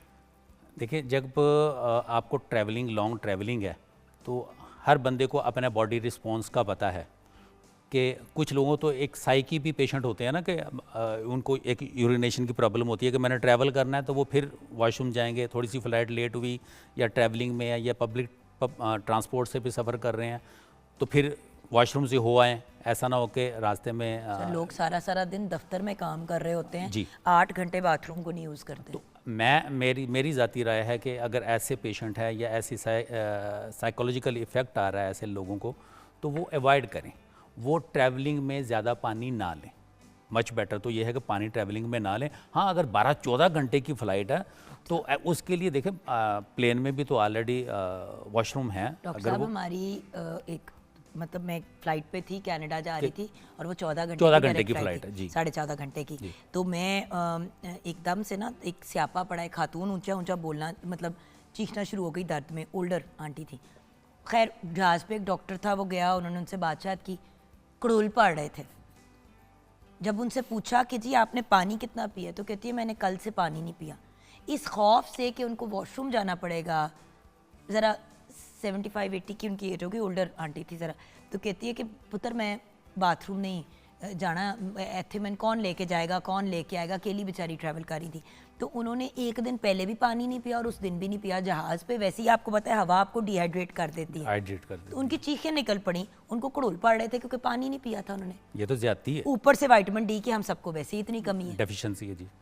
तो कड़ोल तो वो तो पढ़ेंगे ना, क्रैम्प्स तो पढ़ेंगे। सो क्रैम्प्स को भी अक्सर लोग कहते हैं कि सर्दियों में वो दर्दें निकल आती हैं जो सारा साल नहीं निकलती, तो वो अक्सर हमें क्रैम्प्स पड़ रहे होते हैं पानी ना पीने की वजह से। पानी ना पीने की वजह से हीटरों के सामने बैठे रहेंगे जी, सारा बिल्कुल दिन, ऐसा ही है। पूरी स्किन ड्राई हो ड्राई जाएगी। हो जाती है। तो इसीलिए हीटर के लिए, अगर आपने हीटर को भी यूज़ करना है तो उसके लिए पानी का बहुत सारी जगहों पर आपने देखा होगा, मीडिया में भी है, ऑलरेडी है, लोगों ने घरों में रखा भी होता है। अगर ह्यूमिडिफायर बन जाता है जी वो। बिल्कुल वो बन जाता है। और अभी तो डिह्यूमिडिफायर जो इस किस्म के ऑलरेडी मार्केट में ये डिवाइसेस भी अवेलेबल हैं, बजाय इसके कि वो पानी रखा जाए। तो डॉक्टर साहब ये बताएं कि पानी को ज़्यादा मज़ेदार कैसे बनाया जा सकता है? लोग एक्चुअली चाय कॉफ़ी का इसलिए भी इस्तेमाल करते हैं, एक तो वो गर्म होती है, दूसरी बात चाय कॉफ़ी में लोगों को थोड़ा सा वो बूस्ट मिल जाता है कैफ़ीन की वजह से। लेकिन ये भी मैंने पढ़ा है कि अगर आपने 1 गिलास चाय का पिया है तो उसके एवज़ अगर आप 2 गिलास पानी पिएंगे तो तब आप बैलेंस में आएंगे। यानी कि अगर आपने 8 गिलास पानी पिए वो पिए, लेकिन अगर आपने 2 कप चाय के भी साथ पिए तो आपने अब 12 गिलास पानी पीना है, सिर्फ 8 नहीं पीना, क्योंकि डिहाइड्रेट करता है ना, डायरेक्टिक है ये चीज़ें। जी जी जी। तो पानी को कैसे अच्छा जायका किया जा सकता है कि लोग ज़्यादा पानी पिए? देखिए, पानी को वैसे तो पानी का अपना जायका बहुत अच्छा है, मुझे तो बहुत पसंद है। पानी तो वैसे प्लेन वाटर ही मच बेटर है सबसे ज़्यादा। कुछ लोग इसके अंदर बहुत सारी चीज़ें, जैसे आपने कहा अजवाइन डाल दी, क्यूकम्बर डाल देते हैं, इस तरह की बहुत सारी चीज़ें हैं। हर्बल वाटर्स भी, हर्बल वाटर्स भी हैं। अच्छा, वो मैं तो कभी भी रिकमेंड नहीं करता वो वाले गर्मी पानी में से। यखनी फॉर एग्जांपल, मैं सॉरी मैं यानी वो पानी वैसे मैं नहीं रिकमेंड करता कभी भी किसी को, क्योंकि अगर उसके लिए ना यानी जो बर्तन है, जो वाटर है, जो कंटेनर है आपका, जो बॉटल है या जो गिलास है, उसका नीट एंड क्लीन होना बहुत ज़रूरी है। वो अगर साफ़ नहीं है, उसमें आपने पानी में वो चीज़ें रखी हुई हैं सुबह से 8 से 10 घंटे के लिए, वो तो कंटेमिनेटेड पानी हो गया, वो तो बजाय इसके फ़ायदा देने के वो नुकसान दे रहा है। और इन चीज़ों का आपने वैसे भी लेना है तो वैसे आप फ्रेश उसको काट कर ही खा लें, बजाय इसके कि पानी तो बाद में पी लें या पहले भी पी लें उसको। मगर ये वाला पानी पीने से मैं समझता हूँ कि ये नुकसान इतना भी देता फायदा नहीं है। तो सर फिर क्या यखनी, है। यखनी मच बेटर है। देखिए ली जा जिन लोगों सकती को है। चाय की इतनी चाह होती है, अगर आप मटन की या बीफ की हड्डियों की यखनी, अगेन अगर आपका यूरिक एसिड हाई नहीं है या कोई इस तरह का जी, मेडिकल जी। प्रॉब्लम नहीं है, गर्मियों में अगर कुछ, सर्दियों में अगर कुछ पीना है तो यखनी एक अच्छा ऑप्शन है। एक मग यखनी का जबरदस्त, पी लें। जबरदस्त। लेकिन देखिए सारा दिन यखनी भी नहीं पीनी ना, क्योंकि eight the end of the day उसमें भी कैलोरीज है, उसमें भी कैलोरीज। इसमें 0 कैलोरी है। आप जब इसके अंदर कोई भी चीज़ डालते हैं तो उसका कैलोरी कंटेंट बढ़ जाता है, फिर हाँ आपकी हाइड्रेशन पूरी हो जाएगी बट वजन बहुत बढ़ जाएगा। इसी तरह जैसे अगर आपको मज़ा उसको पानी का लेना चाह रहे हैं, हम कोई भी चीज़ ऐड करते हैं तो वो कैलोरीज फिर वही वाली आ जाएगा कि उसमें तो कैलोरीज बढ़ जाएंगी उस चीज़ों की। तो मच बेटर ये कि प्लेन वाटर है, इसका एक अपना टेस्ट है, अपना एक जायका है, इसको प्लेन वाटर ही लेना चाहिए, मच बेटर। अच्छा सर, जो लोग फिजिकल एक्सरसाइज करते हैं, वर्जिश बहुत करते हैं, उन लोगों को पानी की कितनी रिक्वायरमेंट होती है? उन क्योंकि लोगों- हमने तो प्रॉपर ऐसे लोगों को भी देखा है जो डिफरेंट कॉम्पिटिशन्स में हिस्सा लेते हैं, रेसलिंग वगैरह करते हैं, वो तो बिल्कुल ही पानी छोड़ देते हैं अपनी कंपटीशन वगैरह से पहले कि मसल ज़्यादा नजर आएंगे। नहीं, उनको देखें, जब कोई भी एक्सरसाइज, आप भी जिम जाती होंगी, बहुत सारे लोग जाते हैं, उसके बाद पानी की अशद ज़रूरत है, डिहाइड्रेट हो जाता है अच्छा, आदमी। दौरान या बाद में ये भी, क्योंकि मैं एक्सरसाइज के दौरान पानी पीती हूँ, मुझे अक्सर मेरे ट्रेनर भी डांटते हैं कि जुगन पानी बीच में मत पिया करो, बाद में। खाने के साथ भी नहीं और एक्सरसाइज के साथ भी। बाद में, ड्यूरिंग नहीं, बाद में पानी पीना मुझे चाहिए बहुत प्यास एक्सरसाइज। लगती है एक्सरसाइज करते हुए। मगर ये थोड़ा सा बेयर करना पड़ता है। देखें, अगर अफादियत वाला पानी लेना, अफादियत जिसमें मिलते हैं, जिसके बेनिफिट्स भी मिलते हैं, तो एक्सरसाइज के बाद है, ओके सर। ठीक है। Okay. अगर उसमें बीच में लेते हैं तो ऑलरेडी बॉडी का मेटाबॉलिज्म बहुत फास्ट होता है, तो वो प्रॉब्लम क्रिएट करता है। एक्सरसाइज वाला बंदा जो डेली एक्सरसाइज 45 मिनट करता है, चाहे वॉक हो चाहे जिम हो, वो कितना पानी, 8 ग्लास तो पीने हैं उसने, ऊपर से कितना और पिए तो कम से कम 14 गिलास उसको लेने चाहिए टोटल? टोटल ओए होए होए, यानी कि आपको 6 ग्लास एक्स्ट्रा पीने हैं। पीने हैं। क्योंकि देखिए ना, पूरे जिस्म पे पसीना आता है, स्पेशली जब ज़्यादा स्वेटिंग हो। जी, ज़्यादा स्वेटिंग होती है और एक्सरसाइज में तो स्वेटिंग ही तो है, एग्जैक्टली। लोग करते भी इसीलिए हैं। अच्छा, हाइड्रेशन आपकी परफॉर्मेंस को कैसे बेहतर बनाता है? हाइड्रेशन, एक्सरसाइज की जो performance जो जो लोग डिहाइड्रेट होते हैं, वो थोड़ा सा लेज़ी, डिजीनेस, सुस्ती, काहल, बंदा एक्टिव नहीं होता। तो जब हाइड्रेट आदमी होता है, कोई भी पर्सन है, मेल है, फीमेल है, वो एक्टिव भी होगा और हर काम में भाग कर करेगा, फेस भी ग्लो करता है, रिंकल्स नहीं आते, स्किन फाइन रहती है। तो जो नहीं हाइड्रेट होगा तो वो तो इन चीज़ों से मुबर्रा है, वो तो भागेगा, वो तो सुस्त है। और वही चीज़ है ना, अगेन एक्सरसाइज में ट्रेनिंग, अक्सर जब आप ट्रेनिंग कर रहे होते हैं तो जो प्रॉपर क्वालिफाइड बाहर के ट्रेनर्स होते हैं वो आपको कहते हैं पानी, drink a lot of water. Gym आने से पहले, बेशक आने से आधा घंटा पहले आप 1-2 ग्लास पानी पी लें ताकि आपको प्यास ना लगे। एक्सरसाइज के बाद आपने कनाडा, अमेरिका, बहुत सारे यूरोप कंट्रीज़ में देखा, वो तो उनकी नीड है, वो बॉटल अपन आपको हर बंदे के पास वहाँ पर साथ मिलेगी। बिल्कुल। वो पानी के बिना निकलते नहीं है, चाहे वो ठंडे इलाके हैं, चाहे मैं भी स्नो नहीं है। निकलती सर, बिकॉज बात यह है कि मुझे 1-2 दफ़ा हुआ ना ऐसा कि शदीद टांगों में दर्द हो रही है, शदीद दर्द हो रही है, डॉक्टर के पास गई कि ये मुझे क्यों होता है। मैंने कहा पानी कितना पीती हैं? मैं कहा 2-3 ग्लास। उन्होंने कहा तो ऑब्वियसली हाल ख़राब होगा। और बल्कि साथ सर्दियों में तो हम ज़्यादा डिहाइड्रेट होते हैं, गर्मियों में जैसे आपने कहा प्यास लगी तो आपने पिया। और बाय द वे व्यूअर्स, जब तक आपके मुंह में प्यास लग रही होती है और आपकी हालत ख़राब होती है, उस वक्त तक आपकी पानी की ज़रूरत बहुत ज़्यादा बढ़ चुकी होती और है। बढ़ चुकी होती है। वो एक्चुअली लास्ट स्टेज होता है जिसको आप सोच रहे होते हैं कि ये तो इंडिकेटर है। यानी हमें यूँ समझ लें कि सर्दियों में भी उतनी ही नीड है पानी की जितनी कि हमें गर्मियों में होती है। हम लोग समझते हैं कि गर्मियों में ही है, ऐसा नहीं है, सर्दियों में भी उतना अच्छा ही सर, खुराक में ऐसी क्या चीज़ें खा सकते हैं जो हमारी हाइड्रेशन बेहतर करती है? खुराक में फ़ाइबर वाली चीज़ें सबसे मच बेटर हैं, फ़ाइबर वाली, और ऐसी चीज़ें जिनके अंदर वाटर कंटेंट ज़्यादा हैं, वो वाले आप, खरबूजे हो गए, तरबूज हो गया, खरबूजा, खीरे हो तरबूज तो गए, वैसे 99% वाटर ही है, खीरा हो गया, खीरा होगा, क्यूकम्बर, ये नहीं, ये आजकल भी हैं, एप्पल हैं जो आजकल अवेलेबल हैं, किन्नू, किन्नू माल्टे। है जी। तो ये चीज़ें तो आपकी जो यानी हाइड्रेशन वैल्यूज़ हैं उनको उनके लिए काफ़ी हैं। तो डॉक्टर साहब हमारे व्यूअर्स को क्या पैगाम देंगे आप? व्यूअर्स को पैगाम ये है कि अपना सबसे पहले तो अपना लाइफस्टाइल चेंज करें, अपना रहन सहन जो है वो गर्मियों और सर्दियों का वो चेंज करें, बजाय इसके कि हम ऐसी चीज़ें इस्तेमाल करते हैं जो हमारे लिए नुकसानदेह हैं, जो डॉक्टर साहिबान ने मना किया हुआ है। उन चीज़ों से बचने के लिए बेहतर है कि अपना लाइफस्टाइल को चेंज किया जाए और हम वो वाली खुराक लें जो हमारे लिए बेनिफिट्स देती है, और ऐसी खुराक जो कि ख़ास तौर पे आजकल बहुत सारे लोगों का ट्रेंड है कि वो फास्ट फूड की तरफ जा चुके हैं, तो वो नुकसान देती हैं। वो खाना खाएं जो हमारे बॉडी के लिए बेहतर है। वो सिरप ना पिएं 500-600 वाला जो डॉक्टर ने रिकमेंड किया है मल्टीविटामिन की सूरत में। ख़ास तौर पर अल्लाह पाक ने हमारे सोने पाकिस्तान को बहुत सारी ऐसी चीज़ें दी हुई हैं जो हमारे लिए फ़ायदा मंद है, और वो हमारे पास अवेलेबल भी हैं फ्रेश होने के नाते बता रहा हूँ ये चीज़ें। तो वो उन चीज़ों को इनटेक करें, उन चीज़ों को खाएं, बजाय इसके कि हम आर्टिफिशियल फूड्स की तरफ जा रहे हैं। यही मेरा पैगाम है, अच्छा खाएं। Thank you so much doctor साहब। वही वाली बात ना, अच्छा खाएं, पॉजिटिव लाइफस्टाइल की तरफ जाएं और अपने आप को नेचुरल तरीक़ों से नरिश करें। जितना अननेचुरल की तरफ व्यूअर्स जाएंगे उतना ही ज़्यादा आपकी बॉडी सफ़र करेगी और उतनी ही ज़्यादा आगे जाके आपको डेंटिंग पेंटिंग की ज़रूरत होगी। सो अपनी जिस्म को जिस्म की तरह ट्रीट करें, किसी रोबोट या मशीन की तरह नहीं। छोटी सी ब्रेक की तरफ जाएंगे। ब्रेक के बाद हम अपने टॉपिक को लेके चलेंगे, leadership versus team members. Leader होने में और एक टीम का मेंबर होने में बड़ा फ़र्क होता है, तो कैसे लीडर बना जा सकता है, ब्रेक के बाद।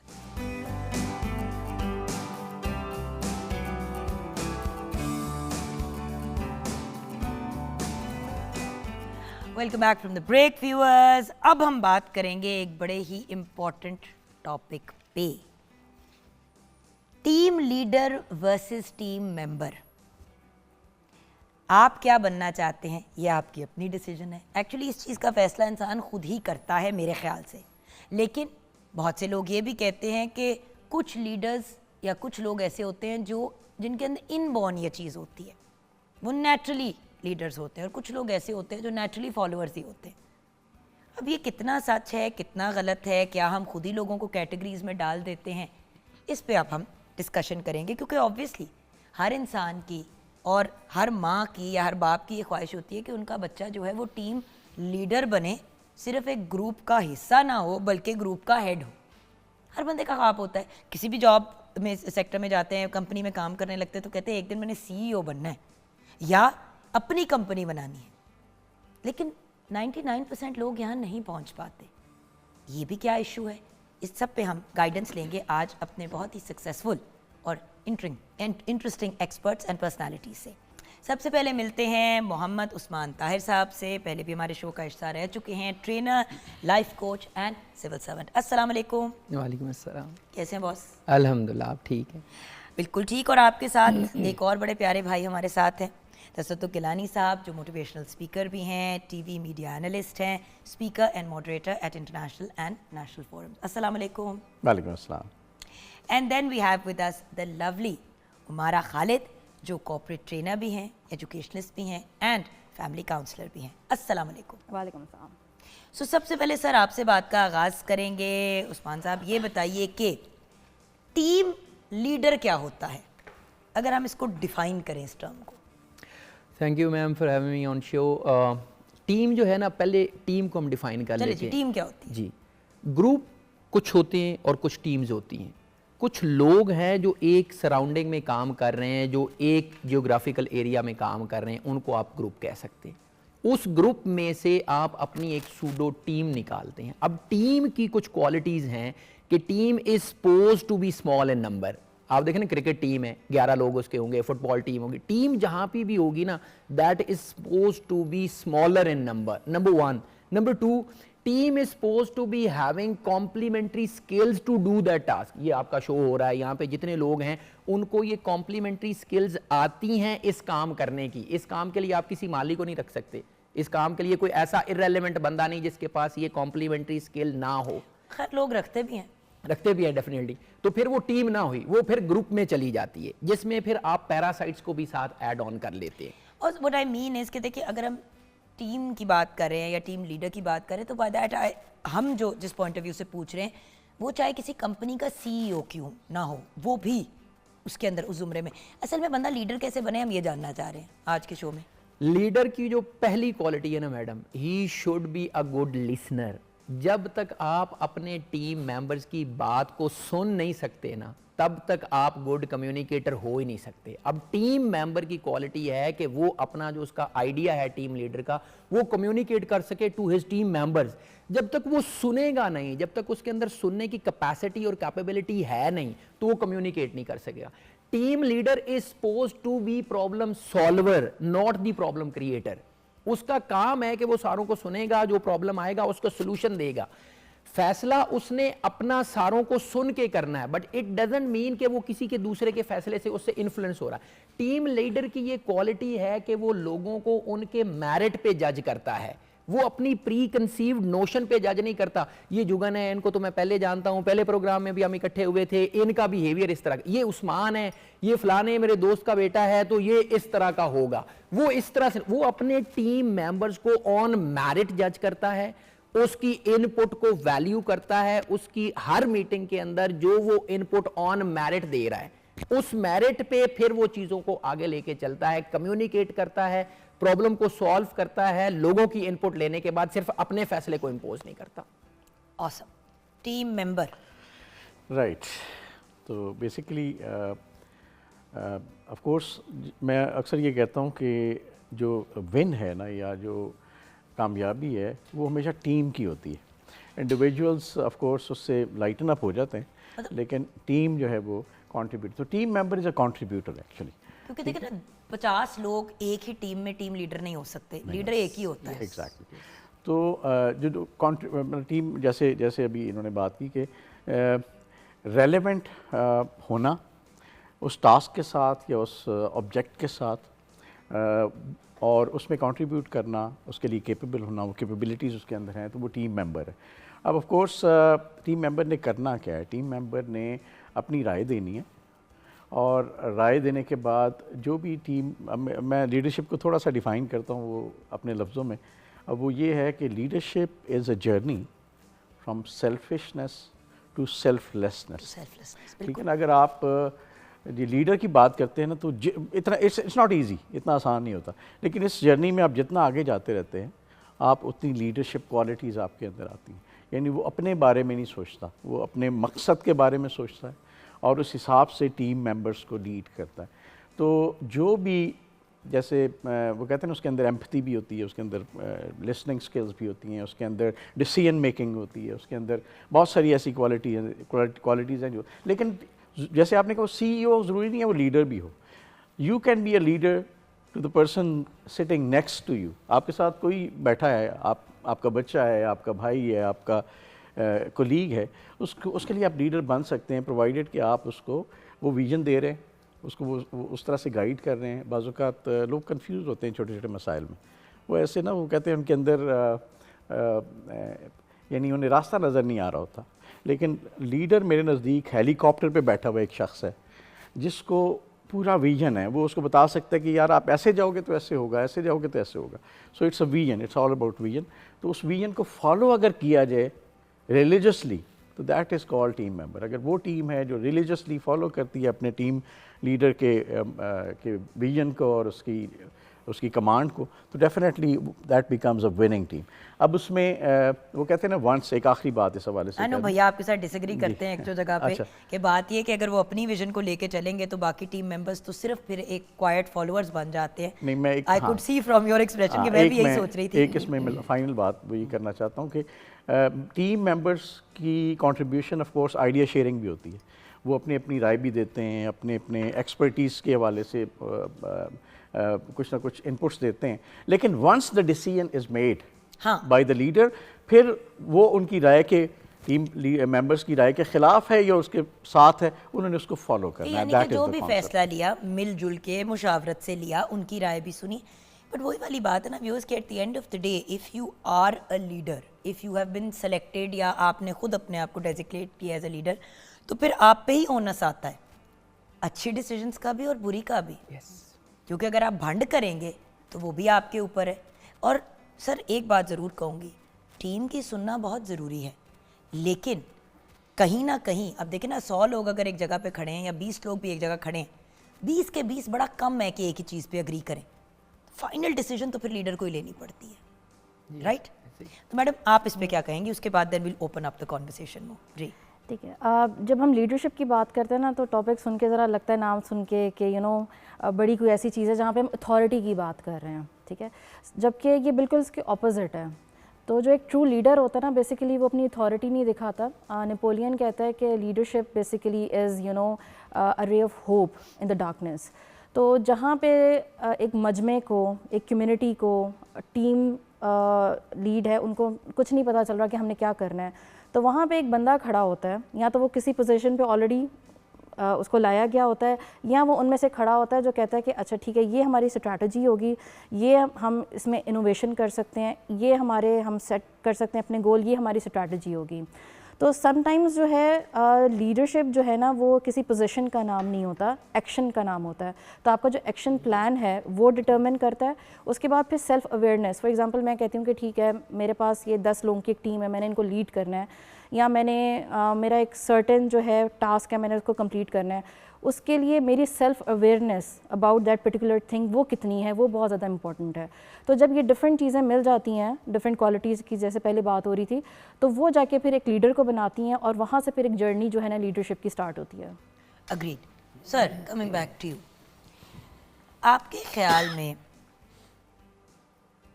हर बंदे का, आई डोंट नो, मैं एक माँ हूँ, मेरी भी ख्वाहिश ये है कि मेरे तीनों बच्चे लीडर्स बने इन देयर ओन कैपेसिटी। मेरी अपनी भी यही डिज़ायर थी कि मैं लीड करूँ, बट हर बंदा तो लीडर नहीं हो सकता, तो फिर क्या करें? Do you understand what I mean? It's a dilemma. अगर हर बंदा, हर घर में हर माँ और बाप अपनी औलाद को ग्रूम करेगा to be a leader, eventually और अल्टीमेटली हर बंदा लीडर तो नहीं बन सकता। शायद इस हमारी आवाम में ही 50,000 लोग हैं जो सारे प्राइम मिनिस्टर ऑफ पाकिस्तान बनना चाहते हैं, शायद सारे नहीं बन पाएंगे, थोड़ा मुश्किल है। अल्लाह ने ना इंसान को डिफरेंट स्किल सेट के साथ पैदा किया।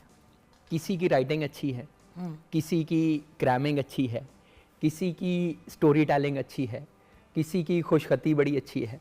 तो वो जो सारी क्वालिटीज़ है ना, वो हर इंसान को अल्लाह ने डिफरेंट तरीके से वदीयत किया। लीडरशिप भी उसी तरह से। और सर बुरा ना मनाए तो एक बात यहाँ ऐड, और हर बंदा लीडर बनना भी नहीं चाहता। एक और भी तो इक्वेशन है, जब आप यंग लोगों से कभी बात करो तो वो कहते हैं they want to work somewhere, आप कहते हो अपनी बिजनेस नहीं करने, कहते हैं नहीं, we want to work, we want to have a fun life. हर बंदा लीडर बनना भी नहीं चाहता, क्योंकि लीडर बनने के साथ एक और करोड़ बोझ आपके कंधों पे होते हैं। जी सर। अच्छा, हर बंदा लीडर इस वजह से भी नहीं बनना चाहता कि जो आपने शुरू में बात की थी, जो लीडर है वो कलेक्टिव जो रिस्पॉन्सिबिलिटी आती है ना, वो लीडर के शोल्डर पे आती है। जब वो कामयाब होता है तो वो अपनी कामयाबी को अपनी टीम के साथ एसोसिएट करता है, और जब वो नाकाम होता है तो वो सारों की नाकामी को अपने ऊपर लेता है कि I am responsible for you people. मुझे याद है मुआज़ इब्न जबल रज़ी अल्लाह अन्हु का वाक़या याद है कि वो एक मार्के से पीछे वापस आ गए थे, तो बाद में उस वक्त के खलीफा ने उन्हें कहा कि ये जो तुम लोग वापस आ गए हो, तुम परेशान ना हो, इसका ओनस मेरे ऊपर है। यानी मुझे बदर यहाँ से याद आया, जब आप बात कर रहे थे गिलानी साहब, तो आपने वो बात जब की ना हेलीकॉप्टर वाली, तो मुझे बदर याद आया कि बदर में 313 का मुकाबला हो रहा है 1000 के साथ, और जो कमांडर इन चीफ है उसके लिए उरैश बनाया गया है। उरैश ये खजूर की जो फाड़ी होती है, इसको बोलते हैं, खजूर की जो टहनी है, इससे एक ऊंची जगह के ऊपर एक चबूतरा बनाया गया है जहां पे कमांडर इन चीफ रसूलुल्लाह वहां तशरीफ फरमाया और सारों को वहां से देख रहे हैं। जब तशरीफ लेके जा रहे हैं लीडर, आपने कहा ना जी हर बंदा नहीं बन सकता, जब तशरीफ लेके जा रहे हैं वहां पता चला है कि वो अबू सुफियान तो अपना काफिला बचा के लेके चले गए, मक्का से एक काफिला निकल आया है। वहां पे लीडर ने एक मीटिंग बुलाई है और वहां मीटिंग बुला के सारों को कह रहे हैं कि अशीरूनी, मुझे मशवरा दीजिए। यहां पे जो मैडम उमारा ने बात की, यहां पे अब अगर वो लीडर ना होते और वो एक अथॉरिटेरियन उनका स्टाइल होता तो वो कभी भी मशवरा ना करते, वो इंपोज करते कि हमने जाना है और हमने जाके जंग कर रही। यहां पे दो रास्ते थे इस लीडर के पास सल्लल्लाहु अलैहि वसल्लम। यहां से ये वापस भी जा सकते थे क्योंकि ये तो जंग की तैयारी के साथ आए नहीं, इनका तो मार्का वो करना था जो काफिला शाम से अबू सुफियान लेके आ रहे थे, उनको रोकना था। उसमें 40 बंदे थे और 262 किले सोने का सामान था, 262 50,000 दीनार का सामान था उसमें, उसको रोकना था। 313 निकले, उधर से काफिला निकला है जिसके पास 1000 थे। यहां पे मशवरा किया, फिर जब आगे तशरीफ लेके गए हैं, फिर ऊंचा चबूतरा बनाया गया, फिर नीचे उतरे हैं। नीचे उतर के खुद सफ बंदी की है और सफ बंदी करके लीडर उनको बता रहे हैं कि तुम लोग 313 हो, वो 1000 है, अपने तीर बचा के रखना जब तक तुम्हारे ऊपर चढ़ना है, जब मुकम्मल हमला हो जाए उस वक्त तुम लोगों ने रिस्पॉन्ड करना है। फिर जब हमला हो जाता है उस वक्त फिर कमांडर इन चीफ बैठ के, जैसे आपने कहा हेलीकॉप्टर वाली बात, फिर ऊपर से बैठ के वो कह रहे हैं कि अन करीब ये वाला जो जत्था है ना, ये मुंह फेर के यहां से भाग। हर वक्त हर डिसीजन मेकिंग में हर जगह पे उनको भी इन्वॉल्व करना है और खुद भी हर एक उस काम के अंदर इन्वॉल्व रहना है। यस, हर बंदा लीडर नहीं हो सकता, बट हर लीडर को हर बंदे की बात सुननी है। यही तो बात है, लेकिन इंसान में लीडरशिप में फ़िरौनियत भी तो आ जाती है। जी सर, बिल्कुल सही कहा। अच्छा, लीडरशिप की जो एक क्वालिटी है वो है इमोशनल इंटेलिजेंस। जो इमोशन आपके अंदर ना, इंसान जिसके अंदर इमोशंस ज़्यादा होते हैं ना, ये इट्स काइंड ऑफ इतनी बड़ी एनर्जी है कि इसको आप, मैं अक्सर कहता हूँ कि हाई IQ के लोग जो है ना, वो they end up working for the people with high EQ। तो होता ये है कि आप ना, लीडर की एक पहचान ये है कि आप उसको जितना मर्जी बुरा भला कह दें, वो गुस्से में नहीं आता, वो उस तरह से रिएक्ट नहीं करता। तो लीडर की तो सबसे बड़ी पहचान बर्दाश्त है। तो जैसे सुलह हुदैबिया की बात करें तो, या सलाहुद्दीन अय्यूबी जब वो रोमन एम्पायर, रोमन किंग के सामने आए, लश्कर दोनों तरफ थे, यंगस्टर्स में बहुत जज्बा था। तो सलाहुद्दीन ने, जब रोमन किंग ने उसे कहा, सलाहुद्दीन को कहा कि यार अब इस वक्त जंग लड़ोगे तो बहुत लाशें बिछेंगी। तो सलाहुद्दीन ने कहा कि अच्छा ठीक है, I will send you my physicians, और वहाँ से उसे विड्रॉ कर दिया।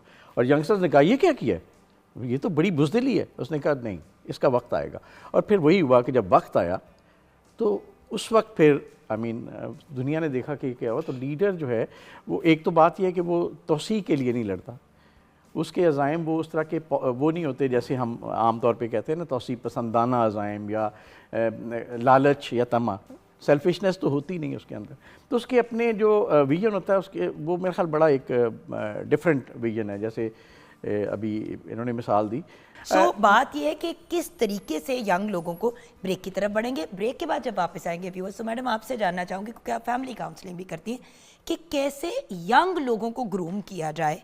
एक तो पिन पॉइंट, और सर आप भी इस पर मज़ीद बात कीजिएगा, बट मैडम आपसे शुरू करेंगे ब्रेक के बाद, कि कैसे यंग लोगों को आप ये फाइंड करें कि भाई इनके अंदर ये वाली क्वालिटीज़ है, और कैसे, क्योंकि जब बच्चा छोटा होता है, अब तो खैर बहुत अवेयरनेस हो गई है, हमें पता ही नहीं था जब हम छोटे थे कि हम इधर जा रहे हैं कि उधर जा रहे हैं। सो किस तरीके से ग्रूम करें और कौन सी ऐसी क्वालिटीज़ डालें? देखिए, हर इंसान अपनी ज़िंदगी में, अपनी दुनिया में तो लीडर ही है ना, अपनी अपनी छोटी सी दुनिया के अंदर। तो कम से कम अपनी दुनिया, अपनी फैमिली के हद तक अपने अंदर लीडरशिप क्वालिटीज़ कैसे लाएं, और जिसके अंदर हैं उसको हम फर्दर कैसे एनहांस करें पॉजिटिव तरीके से, ब्रेक के बाद।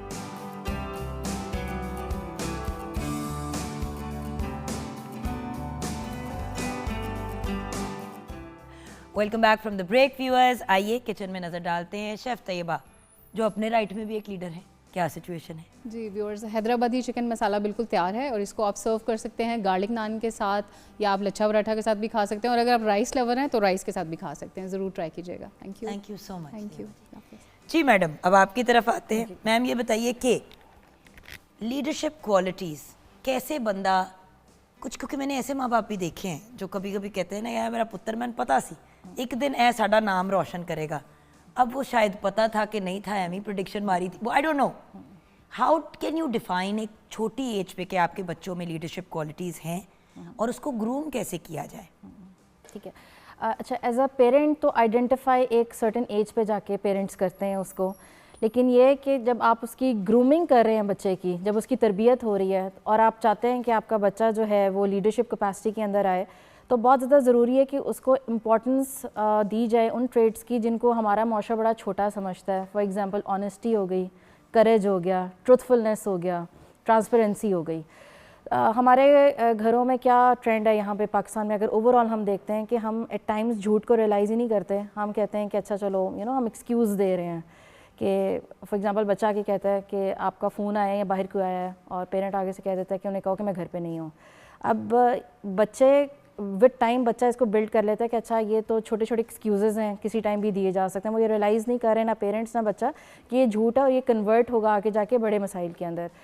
तो जो आपकी करेज हो गई, आपकी ऑनेस्टी हो गई, वो इंटरनल तो होती है लेकिन एक्सटर्नल फैक्टर्स पे भी बहुत ज़्यादा जो है इफेक्ट हो रही होती है। आपके सोशल फैक्टर्स क्या हैं, आपके फैमिली की अपब्रिंगिंग कैसी है, आपने ख़ुद जो तालीम ले रहे हो या जिस किस्म की आपकी कंपनी है, तो वो आहिस्ता आहिस्ता करके जो एक्सटर्नल फैक्टर्स हैं वो आपकी पर्सनालिटी का हिस्सा बन रहे होते हैं। और जो चीज़ आपने पूछी है कि पेरेंट्स को कैसे पता चलता है, तो ऑफ कोर्स एक तो अगर हम देसी ज़ुबान में कहें कि आपका बच्चा अगर पंगे खान है पूरी गली का, ठीक है, उसने सब बच्चों को पीछे लगाया हुआ है, ठीक है, तो पेरेंट्स कह देंगे ना, एक मेरे भाई यहाँ पे और भी है जो ऐसे ही थे जी।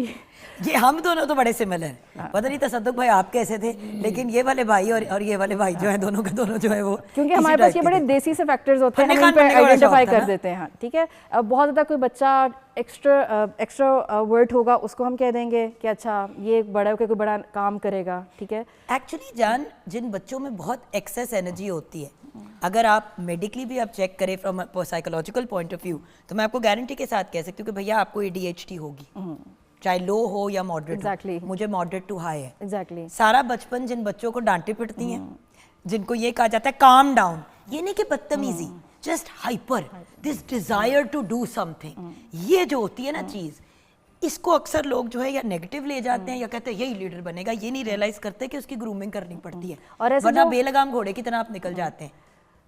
और ऐसे जो बच्चे हैं जिनका बहुत स्टार्ट में अर्ली 7 to 10 ईयर्स में डायग्नोज हो जाता है ADHD, उनके पेरेंट्स को भी पता होता है कि इनके अंदर एक्सेसिव एनर्जी है, हमने इनको ऐसा मीडियम देना है जहाँ पे जाके इसको ये एक्सप्रेस कर सकें, जहाँ पे इसको यूटिलाइज कर सकें। बट अनफॉर्चुनेटली हमारे यहाँ पे क्या होता है कि जब हम खुद पढ़ लिख लेते हैं, लेकिन मेरी जान, हमारी जनरेशन को तो ये लग्जरी है जो हमें नहीं मिली थी।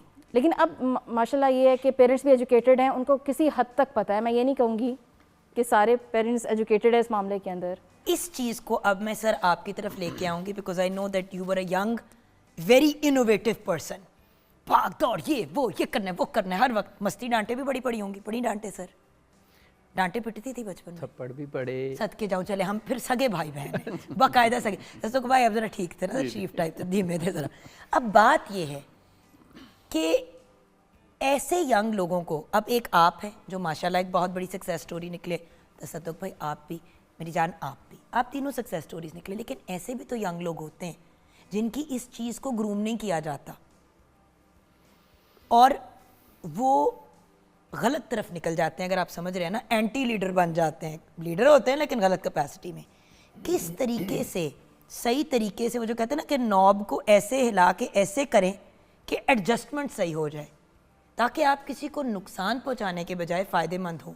क्योंकि ये भी कहा जाता है कि ज़िंदगी में कामयाब होने के लिए थोड़ी सी चालाकियाँ आनी चाहिए। बिल्कुल ही गुमासूम बच्चे बन के आगे निकलोगे तो कैसे इस बिज़नेस की दुनिया में या इस कॉर्पोरेट वर्ल्ड में या जिस भी एरिया में आपने करना है सर्वाइव करोगे। सो मुझे बताएं formula. That is my last question to all three of you. Madam, मैं क्योंकि शुरू में इनिशियल सर्विस में मैं सिंध में था, तो वहाँ पे सिंधी अभी मुझे खैर बड़ी फ्रीक्वेंट आती है, तो वहाँ पे एक नाम बड़ा मशहूर होता था, छुट्टल। तो वो कहा करते थे लोग कि जिसको बचपन में माँ बाप ने नहीं ना मारा, उसको फिर बड़े होकर वो हवालदार मोहम्मद छुट्टल ने मारा है। तो वो जितने एनर्जेटिक बच्चे हैं ना, उनको जब आप एक लाइन नहीं देंगे और उनकी ट्रिमिंग उस टाइम पे नहीं करेंगे और उनको एक चेन नहीं करेंगे एक साइड पे आपने ये वाली लाइन पकड़नी और जहाँ पे वो गलत कर रहा है, तो फिर अल्टीमेटली वो एक टाइम आएगा, क्योंकि अब न्यूक्लियस फैमिलीज़ हैं, मियाँ बीवी दोनों काम कर रहे होते हैं, कहीं ना कहीं किसी जगह पे आपका कोई ऐसा लैप्स रह जाता है कि बच्चा फिर सोचना शुरू कर देता है कि अब ये बात अगर मैंने अम्मा अब्बा से छुपा ली है, जब वो बाहर काम पे गए हुए और वो वापस आते हैं तो उस वक्त वो सामने नहीं करेगा, लेकिन बाद में वही वाली चीज़ वो इन्हेंस करता जाएगा। That could be social media, that could be झूठ बोलना, दैट कुड बी चीज़ें छुपाना, कोई छोटी मोटी चोरी कर लेना घर में, कोई इस तरह की। तो आप उसको जब तक रेन नहीं करेंगे तब तक वो एक पॉसिबिलिटी बनती है कि 2.5 साल की है वो छोटी, तो वो जब इस तरह को बात करती है तो माँ या बाप दोनों में से जो भी कोई होता है वो फिर उसको बता रहा होता है कि बेटा ये बात हमने, मसलन एक दिन उसने मुझे कह दिया कि बाबा वो फलाने वाला बर्गर खाना है, लेकिन आपने मामा को नहीं बताना। तो मैंने उसे बताया बेटा मामा को तो बताना पड़ेगा ना, मामा को बताए बगैर ये कैसे। तो अब वहाँ पे अगर उसको मैं एज अ फादर वो वाला बर्गर लेके दे दूँ तो उसके ज़हन में, जैसे मैडम हमारा बैठी हैं, उसके ज़हन में ये बात फिर पक्की हो जाएगी कि नेक्स्ट टाइम जब भी अब्बा को कहना है तो वो वाला बर्गर भी लेके दे देगा और अम्मा को भी नहीं बताएगा। तो यहाँ पे आपको बच्चों को कंट्रोल करना पड़ता है कि अगर उनकी एनर्जी इतनी ज़्यादा है और वो रॉन्ग साइड पे जा रही है तो आपने उनको पकड़ना, उनको बताना है कि बेटा नहीं, माँ बाप से बात ये नहीं छुपाते। बड़ों की इज्जत किस तरह से करनी है, कौन सी चीज़ आपने करनी है, कौन सी आपने नहीं करनी, किस टाइम पे क्या वर्ड बोलना है, किस टाइम पे कैसे बिहेव करना है, ये बचपन से ही आपने उन्हें बताना है। तभी आप उनको पॉजिटिव लीडर बना सकेंगे। अदरवाइज उनकी वो जो नेगेटिव वाली सलाहियत है, खुदा न खासा हो सकता है अगर एक दफ़ा बच के वो निकल गए तो फिर वो उसी लाइन को टोक वही वाली चीज़ है ना तसद्दुक़ भाई, जैसे बाहर के हम अक्सर स्टोरी सुनते हैं कि फ़लाँ बंदा जो था वो इन्वेस्टमेंट बैंकर था, उसने बड़े अरबों खरबों कमाए और फिर इनसाइडर ट्रेडिंग पे वो पकड़ा गया। तो लीडरशिप के साथ वो कहते हैं ना, with great power comes great responsibility. Cartoon से अगर मेरा दिमाग कभी निकल जाए सुपर हीरो के तो शायद ज़िंदगी आगे बढ़े, but it's true, with great power does come great responsibility. जी, सो बेसिकली बात यह है कि एनर्जी को डायरेक्शन देना ज़रूरी है। पेरेंट्स का या लीडर्स का या जो भी माशरा है, उस्ताद है, उसका काम ये है कि एवेल्यूएट करे और कोशिश करे। हम गलत एवेल्यूएट भी करते हैं, हम बड़े समझदार लोग हैं, हम सब ने गलतियाँ की होती हैं अपनी अपनी लाइफ पे, अपने बच्चों के हवाले से भी, अपने आसपास के लोगों के हवाले से भी, which is not a problem. बाज़ मैं कहता हूँ ना, जब ज़िंदगी और मौत आपके हाथ में नहीं है तो बीच वाली ज़िंदगी अगर आप समझते हैं हमारे हाथ में, तो सॉरी वी आर रॉन्ग। वो भी कोई एक प्लान के तहत चलती है और उसमें बाज़ हम खुद भी कहीं ना कहीं बहक जाते हैं। लेकिन पॉइंट ये है कि जिस हद तक आप कर सकें, पहले तो अपने रिग्रेट से निकलें हम सब, दूसरा जिस हद तक हम कर सकें बच्चे को डायरेक्शन दें। अब डायरेक्शन देना कोई इतना आसान नहीं, क्योंकि आपके और बच्चे की एनर्जी लेवल और उसका जो इंटेलेक्चुअल लेवल है उसमें फ़र्क है। मेरे नज़दीक जो नई जनरेशन है ना, वो अपग्रेडेड वर्जन है, तो हम उसको उस तरह से समझ ही नहीं पाते, तो गलतियाँ सारे करते हैं। लेकिन आपको जिस हद तक समझ आए आप उसको डायरेक्शन दें। फॉर एग्ज़ाम्पल, बहुत एनर्जेटिक बच्चा है और उसको अगर आप लगता है कि वो शरारतें बहुत कर रहा है, तो आपकी तवज्जो ले रहा है या आपको बता रहा है, मैसेज दे रहा है कि मुझे कुछ कराओ, मुझे कुछ करने के लिए दो। और दूसरी बात, मुझ पे तवज्जो दो, मुझे तवज्जो दो। ये भूल जाते हैं, क्योंकि अक्सर ऐसा होता है, ये मिडिल चिल्ड्रन में आप अक्सर देखते हैं कि बड़े वाले को बहुत अटेंशन मिल रही है, छोटी वाली को बहुत मिल रही है, तो मिडिल चिल्ड्रन में अक्सर आपको अटेंशन सीकिंग चीज़ मिलती है। मैं एक पॉइंट इस पर बता दूँ थोड़ा सा, तवज्जो वाली बात जो है, वो मेरा एक दोस्त था, जॉर्डेनियन कोलीग था मेरा, वो मुझे एक दिन आके कहता है, यार मेरा बच्चा जो है ना, वो जब मैं आता हूँ पीछे टीवी के पीछे ना उसका एक पर्दा लगा, उसकी आँख को खींचता रहता है, मैं उसे डांटता हूँ। तो एक दिन कहता है, मेरी बीवी ने मुझे बताया कि ये सारा दिन ना यहाँ नहीं आता, ये जब तुम आते हो फिर आता है। तो मैंने कहा ये तुम्हारी अटेंशन सीख करता है, उसके साथ बैठो, उससे बात करो। तो दैट इज़ इम्पॉर्टेंट। हमारे पास ये मसला है कि हमारे पास वक्त नहीं है और वही हमें फिर पे ऑफ करना पड़ता है बात। और फिर वही वाली बात जो सर आपने शुरू में की कि you have to be a good listener. तो अगर आप अपने बच्चे को ग्रूम तो कर देते हैं लीडर बनने के लिए, लेकिन आपने सारी उम्र उसकी एक नहीं सुनी होती, तो वो आगे जाके लीडरशिप में ये बहुत बड़ी मिस्टेक करेगा। क्योंकि व्यूअर्स, हमने ये भी देखा है कि प्रॉपर 70-80 लोगों की टीम ने एक कू कर दी और वो अपने लीडर को ही फ्री फारिग करा दिया। एक तरफ 70 लोग, एक तरफ लीडर, उन्होंने कहा भाई हमने इसके लिए नहीं काम करना, क्या कर लोगे। देखिए, वो ज़माना नहीं रहा जहाँ पे आपने चढ़ाई की और ज़बरदस्ती लोगों से चीज़ करवाई। आपने अब ज़िंदगी में कुछ करना है, कुछ अचीव करना है, तो आपने सबको साथ लेके चलना है। ये एक जो सोलो फ्लाइट पे हम सारे निकले हुए हैं, अब तो स्पोर्ट्स की दुनिया में भी अगर आप एक स्पोर्ट्स पर्सन है तो आपके साथ आपकी टीम है, कोच की भी सुननी है, मैनेजर की भी सुननी है, साथ आपके जो ट्रेनर्स हैं उनकी भी सुननी है, आपकी मेडिकल टीम है। You are nothing without your team, this show is nothing without the team. I am just a talking head. मुझे यहाँ पे लिखा हुआ गलत ऊटपटांग दे दे, मैं रिपीट कर दूँ, मसला पड़ जाए, नौकरी से निकाल दें। सो जहाँ पे टीम आपको ट्रस्ट कर सकती है, आपको भी अपनी टीम को ट्रस्ट करने की आप में कैपेबिलिटी होनी चाहिए और उसके लिए दिमाग और दिल खोलना पड़ता है, और ये ग्रूमिंग घर से होती है। जी मैडम, आज की गुफ्तगू की कंक्लूजन। जी, इसको हम रैप करते हैं अपनी पूरी डिस्कशन को। एक तो ये चीज़ है कि हम बच्चे को जब छोटा है, स्पेशली जो उसके अर्ली 7 ईयर्स होते हैं, बहुत ज़्यादा इंपॉर्टेंट है, तो हम उसके अंदर आइडेंटिफाई कर लें उसकी स्ट्रेंथ्स एंड वीकनेसेस। तो ऐसे बच्चे जो थोड़े इंट्रोवर्ट हैं और पेरेंट्स चाहते हैं कि ये आगे जाके लीडरशिप कैपेसिटी में आएँ, तो उनकी जो वीकनेसेस हैं उनके ऊपर काम करें। इसी तरह ऐसे बच्चे जिनकी स्ट्रेंथ्स को वो अगर आइडेंटिफाई कर लेते हैं तो उनको मज़ीद शार्पन करने की कोशिश करें। अब लकीली इस तरह के बहुत से वर्कशॉप्स होती हैं, मेंटोरशिप प्रोग्राम्स होते हैं, सेशंस होते हैं बच्चों के लिए भी, यूथ के लिए भी, तो लाइक 5 to 10 ईयर्स के होंगे, फिर आगे टीनेजर्स के भी प्रोग्राम्स होंगे। तो पेरेंट्स को स्पेशली अपने आप को अप टू डेट रखना चाहिए कि इस तरह के जो भी उनके इलाके के आसपास, या तो ऑनलाइन डिजिटल वर्ल्ड है, बहुत से आपको डिजिटल प्रोग्राम्स इस तरह के मिलेंगे। तो समर वेकेशंस हैं, विंटर हॉलीडेज़ हैं, तो पेरेंट्स अपने आप को भी एजुकेट करें और पेरेंट्स बच्चों को जो है वो एनरोल करवाएं इन प्रोग्राम्स के अंदर। और अगेन जैसे मैंने शुरू में बात की थी कि लीडरशिप जो है वो किसी पोजीशन का नाम नहीं है। हमने सिर्फ अंधाधुन उसके पीछे नहीं भागना कि अच्छा हमने CEO बन जाना है, हमने मैनेजिंग डायरेक्टर बन हमारे जाना साथ है। आप तीनों अपनी अपनी कैपेसिटी में लीडर्स हैं, अपनी फील्ड में, अपने अपने करियर्स में, और जिसकी बिजनेसेस हैं उनकी बिजनेसेस हैं।